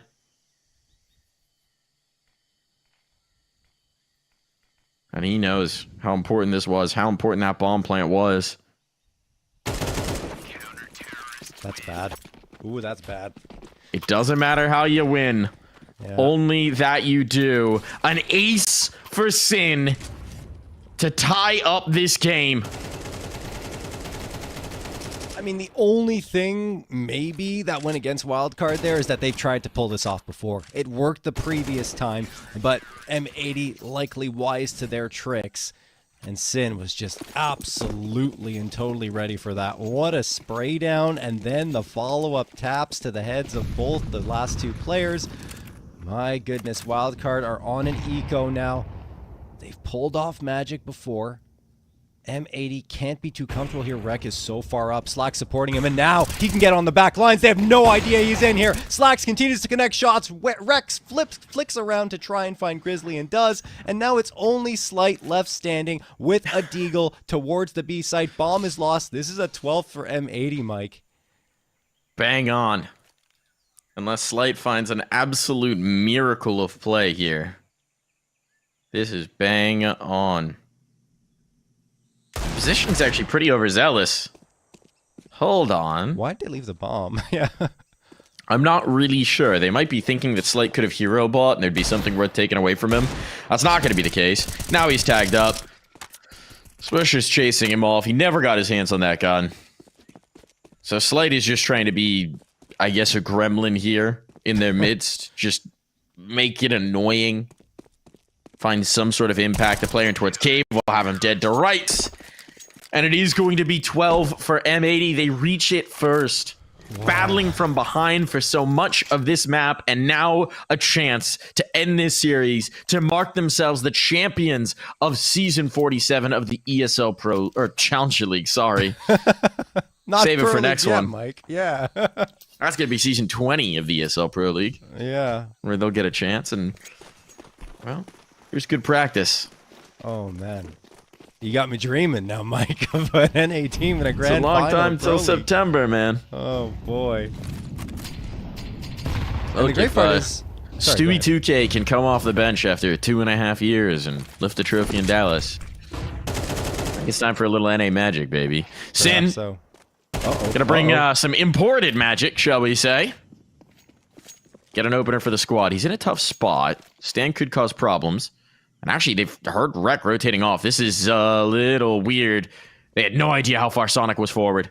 Rek's knife out into this. What? Massive oversight. No and now Slacks is in so much trouble. His shadow is spotted. I believe Sonic's seen that.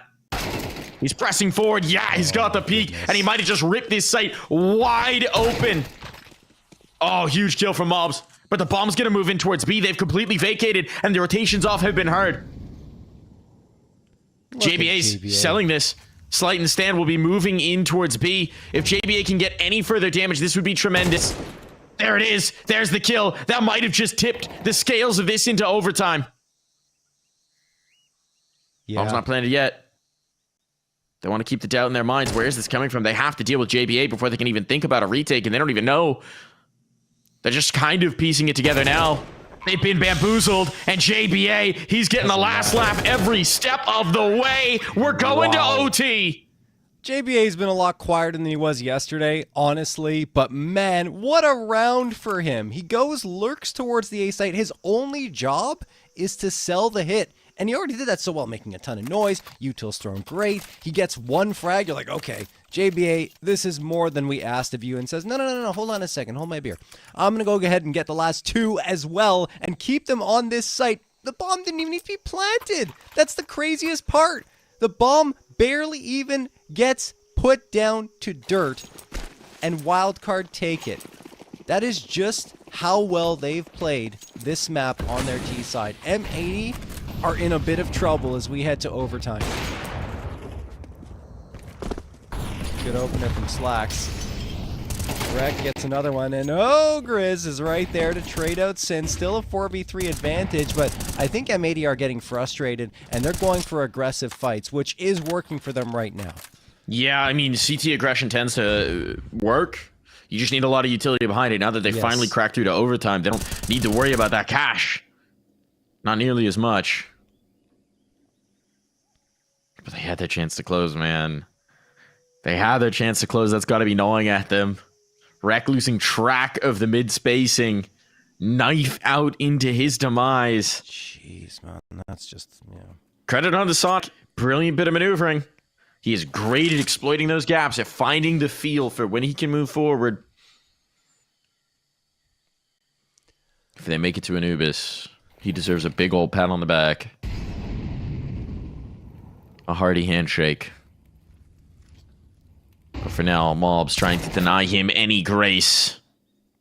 Damaged up, he'll have to back away. The corner did save his life, but Stanislaw has gained the Jaguar. Timely smoke. Keeps them at bay. Stanislaw dealt with. Up the ramp go Grizz and JBA. A crossfire is what waits for them. Look to try and isolate that. Allow for a plant. Elbow spotted. Swisher down, but the jump out the smoke. Uh-oh. JBA, one more, but he's running out of time. He's running out of chances, but he'll give himself everything. Slacks is nowhere nearby. Rifle picked up, and JBA doesn't know where he's rotating from, but JBA... Oh, JBA feels he got this, Mike. He put them into overtime. He could claim the first round. He should have been dead to rights, but they underestimated him once more. Maneuvering here from Slacks. Slacks has a smoke. He's just going to stick it. Force JBA out on the play, and there's the catch! Savvy bit of play from Slacks. A hand was all he needed to see, and it will be M80 to take the lead first in OT. Here's the problem again for M80, right? You're in a 3v1. He's planting the bomb in the smoke. Who cares? It's overtime. The bomb means nothing. Let him try to plant it. Look along the edge of the smoke for when he escapes, and then you take him out then. Instead, Malps goes into full-on panic mode and starts spamming it, so all of his bullets are dedicated to that. Look at this. Look at this. And then he runs out of bullets, and JBA gets an easy one, then swings around Wreck. You've got to have a little more composure in those situations than usually M80 does. It's very rare that I criticize them for this, but right now, they're losing themselves a little bit. Wildcard are giving them fits and starts, and JBA just barely misses on clutching that out. It's actually a really nice play from Slacks, convincing JBA that he was in the smoke and forcing him to go for a smoke pop. Anyway, here comes that brawl towards the B site again. Incendiary thrown down. And Slike gets the opener. Slacks gets caught out. Nice flashbang from Grizz. It was an awkward bounce on the Molotov, and unironically, I think that just allowed Slight the opportunity to get that kill. Sometimes it's the little things that make all the difference. Deep A main control being taken, and actually, if Rek goes forward, oh, he's going to have a fight on his hands. Time is going to be really interesting here. There's the first one found. Doesn't expect the second, though. Not aware of that. They might get a little too bold and think Mobs isn't here. Yeah, they will. I feel it. JBA, does he clear? He absolutely does. No way. This young guy has a world of wisdom. That head on his shoulders. Sends a little further forward than they'll expect, but JBA, he just ain't missing. JBA is not missing. He has ascended here at the tail ends of Ancient. And now this looks like an equalizer.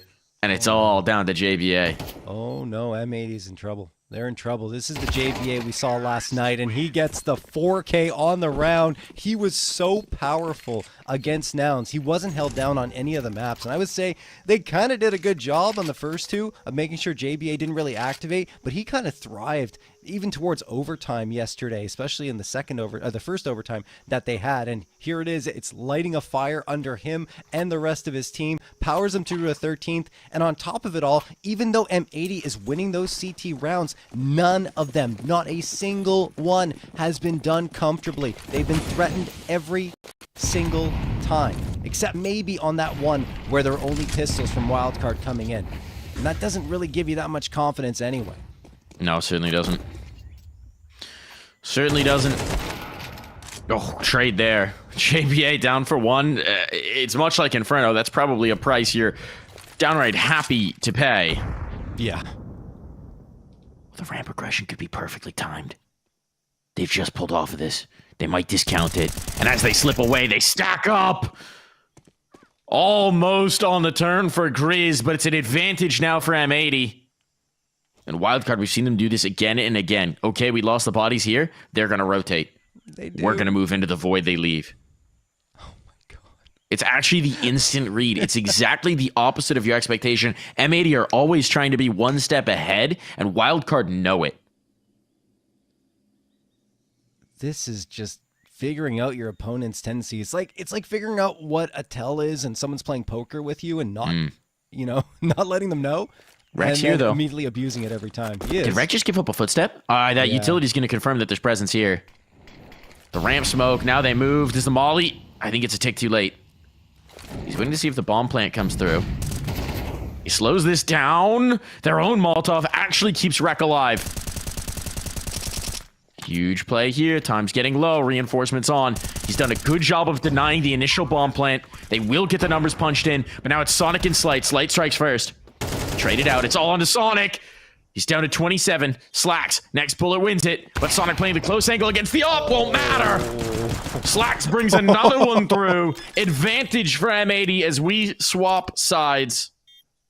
And Slacks rubbing it in a little bit, even though it's been very scary rounds here on the CT side for M80, but he does the job in the 1v1, getting the advantage with the AWP and not losing it. So, wow, it just got so close. And again, Wildcard, the perfect read. They know that M80s, they figured out their tendencies. They really did. And it's showing both on Dust 2 and right here on Ancient.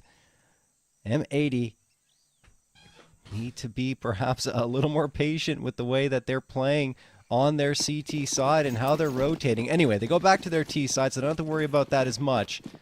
But the problem on their T side was they tunnel visioned into B far too often, and that led them into quite a few problems for the most part. They like to play the perimeters. They don't necessarily engage towards mid in the early parts of the round. And like Wildcard realized that they're not really putting that Prince presence at mid. Now they have a couple towards Donut, but usually they rotate this off fairly quickly once they don't see anything. Certainly did in regulation.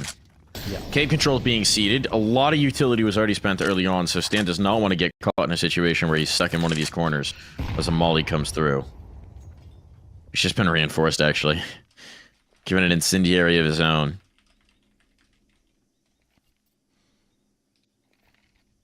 And maybe we're hoping for some sort of aggression they could punish. Some sort of a fight early. Not going to be the case, but now they'll make their move. Stan flashed up. Kill comes in. And now pressure on for his teammates. Good incendiary. Walks him out for a moment. Might allow the rotations, putting the time pressure on to M80. 40 seconds on the clock. That's half of 80. Let's see if they can still make this firecracker work. 3 players here for the defense. M80 have telegraphed this every step of the way. They're no longer going to feel good on the rotation. JBA has just dropped the bomb. But the site defender himself is gone. It's on to JBA. He's got to be the hero. He's all alone to keep them off of series point, off of championship point. Oh my goodness. JBA delivered so many times. This time, it's not going to happen.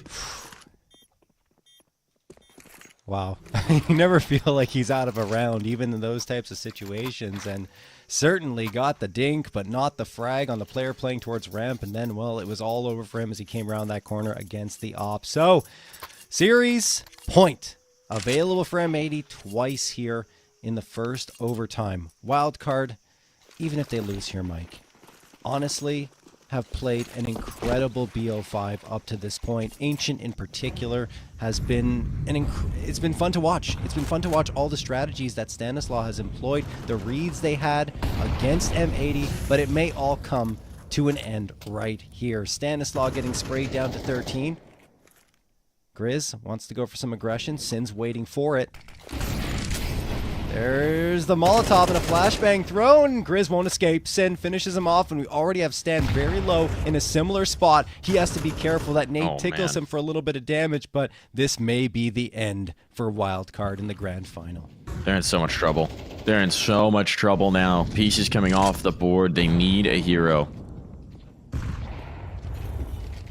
And right now, at least, it feels like on this side of the map, it's going to have to be Slight. Here's the duel. There's the peek. Right into his crosshair. That's what he was waiting for. So numbers equalized. But the health, it's still nervy. And with no mid presence as well, Wildcard at some point are going to have to address this. I mean... JBA's holding the line. Yeah. I'm actually amazed they're so confident that M80 haven't pushed through. M80 have hung around the B site very many times so far. True. Ancient on their T side, so I understand the patience. They've been intentional about their control here. 25 seconds, John. Yep. What kind of util do they have left? There's no more mollies. 2 flashes. That's the last smoke. Here's the flashes. They haven't caught the off. There's the swing. Slight still on the angle. They're trying to get past the lip. They got Stan. Oh, and the jump across Mobs. That's enough to set him up. Now Rex activated. It all falls to JBA. He's found the first piece of the puzzle. He pulled off some ridiculous clutches in regulation. One more required. He's kept him in this. But his grip is weakening. His angle is spotted. He's going to get past the first brush with the op, but he actually has to do it again. And this time, Sin will not miss. M80 are the champions of ESL Challenger League Season 47 here in North America. They have gone all the way through the upper bracket, and they have bested Wildcard once more. I'm kind of sad we won't get to see Anubis with the way Wildcard played here on Ancient, but I can tell you one thing, future matchups between these two teams will be something to keep an eye out for, and ones you're going to want to watch, because this was a joy from beginning to end. And one thing I'm really happy about, Mike, personally, is that both these teams will be representing North America in EPL next season, because they both deserve to be there. Absolutely. Ascending squads, intentionally built projects, bringing up new talent, giving them the opportunity at the top end of the Counter-Strike world to compete, to show what they can do, to show that they belong among the big boys. You couldn't be happier about our two representatives coming on through, and M80 certainly well-deserved champions here. They have been dominant. They have been so strong, especially since the addition of Sin. This team have looked like they are ready to enter that pantheon of top-tier CS. Yeah, and let's not forget, this is back-to-back championships here in Challenger League, as they were the winners of Season 46 as well. I think the reigning champion in terms of back-to-back-to-back victories is MIBR, if I'm not mistaken. I believe they did it 4 times in a row, Mike, if I'm not mistaken, which was ridiculous. I don't know if M80 can repeat that, but still, they're well on their way there with how they're playing right now. That they certainly are. That they certainly are. And credits on to the individuals. I mean, it was certainly Mobs over on Inferno. Had some strong moments on Dust 2 as well, and some big, tiny spots, but not necessarily as dominant across the board. The Germans, Slacks and Sin, showing up in a big way. Swisher and Wreck managing to find impact. He was pressured so often and managed to find his big moments as well. So credits on to the 5 individuals here.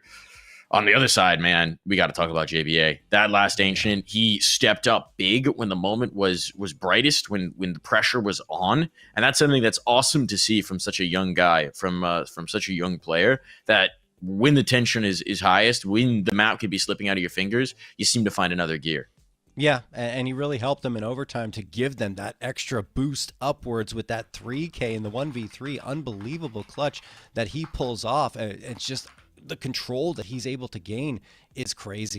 I'm so impressed with that, with the talent that he has. I can't wait to see him in Pro League. It's going to be a little bit of a wait, but still, it'll be well worth it once they get to that point. And also, Mike, worth mentioning, Stanislaw. I think he's got a big brain on his shoulders for Counter-Strike, and he's still got it in terms of aim and duels as well. Certainly, I mean, maybe not going to be making the most noise, but in clutch situations, he was important for them on multiple occasions, and the calls on Ancient. And Anubis, right, in the previous matchup, there's something special going on here with this Wildcard team as they play more and more Counter-Strike.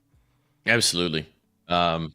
We've got an interview, though, with the other side, with the winning side, with M80, one of our new champions of Season 47. It's Mobs. How you doing, man?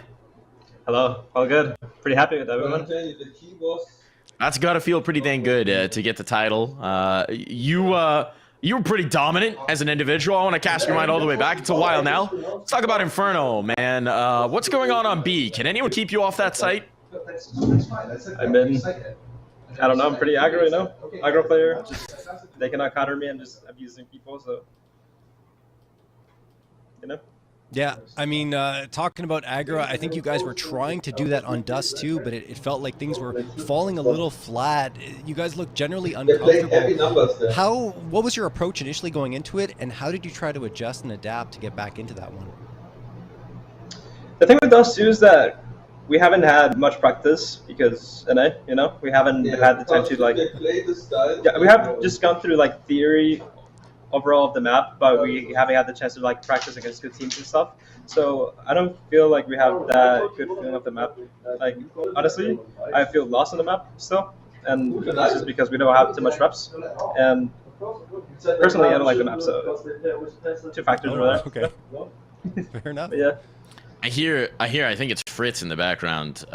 Is he just jumping into another pug? What's he doing now? Breaking down the match that we just saw? He's European, you know, he's just rewatching the match, just being daddy. There you go.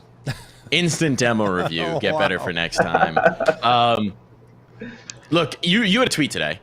I want to talk about your tweet today. You guys obviously, you dropped a series in one of the qualifiers, playing a ton of CS. It's been an absolute marathon over the last month.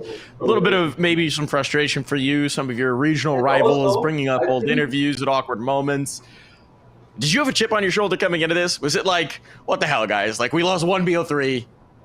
Got to show them that M80 means business here. It was a little bit cringe because honestly, like on that interview, I didn't mean to say like, all right, we're on the same level as Complexity, like that, you know, like we're not as good as Complexity, obviously, yet. But I said that we're not on the lower level with the other teams. We're on the top level with Complexity and Liquid. And then him retweeting that off of BO3 that we lost on the whole season. That's the only event we're gonna miss in Europe, and you know, it's just ridiculous. And it felt really cringe. Well, they say, victory is the best reward. It's usually like a life well lived, but a BO5 well won, I think, is the best reward for that one. Look, let's look forward to the Pro League, man. You guys are back in the Pro League. You had a hell of a series. Exactly, that's what you had matters. some really nice moments in the EPL. You bested G2, nearly did it again. What are you guys gonna do in ESL Pro League this time around? I mean, just hope for the best, no? Just try to give a good show again. I like it. And obviously, well, congratulations. Again, you know? Hell yeah. Hell yeah. Let's do it. Let's put Guatemalan CS on the map. I'm here for it. Congratulations on the win, man. So cool to see you guys doing this. And enjoy your night. Thank you.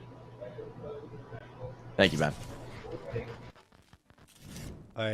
I love it, Mike. Already demo reviewing the match that just happened. Mobs is great, right? And I mean, I totally appreciate the honesty from him as well. And he just said, look, I'm feeling a little lost on Dust 2. And we could kind of tell the whole team looked a little lost there. But they did mention we didn't get a much chance to practice it. And I mean, credit to Wildcard for picking into it, knowing that they could potentially abuse that fact. But again, I think M80 will figure out Dust 2, especially, after the break ends, the player break ends, they'll have maybe a little bit of time to practice, a couple of weeks to kind of get things sorted out. And honestly, it's just huge for them. They've played so much Counter-Strike.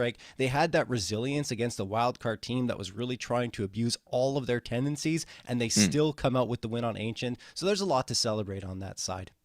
And I think they're probably ready for a break. I believe their season's done. I don't know if they have any more qualifiers to wrap up before they head on home, but these guys have had a grueling season, finding a new IGL, putting in the new team, making it happen, and they've been rewarded with an ESL Challenger League championship. So congratulations on to M80. Thank you so much for everyone who's been watching all season long. This wraps up season 47. Can't wait to see them over in the Pro League, and can't wait to see you all back here for season 48. For now, good night, everybody. Catch you next time.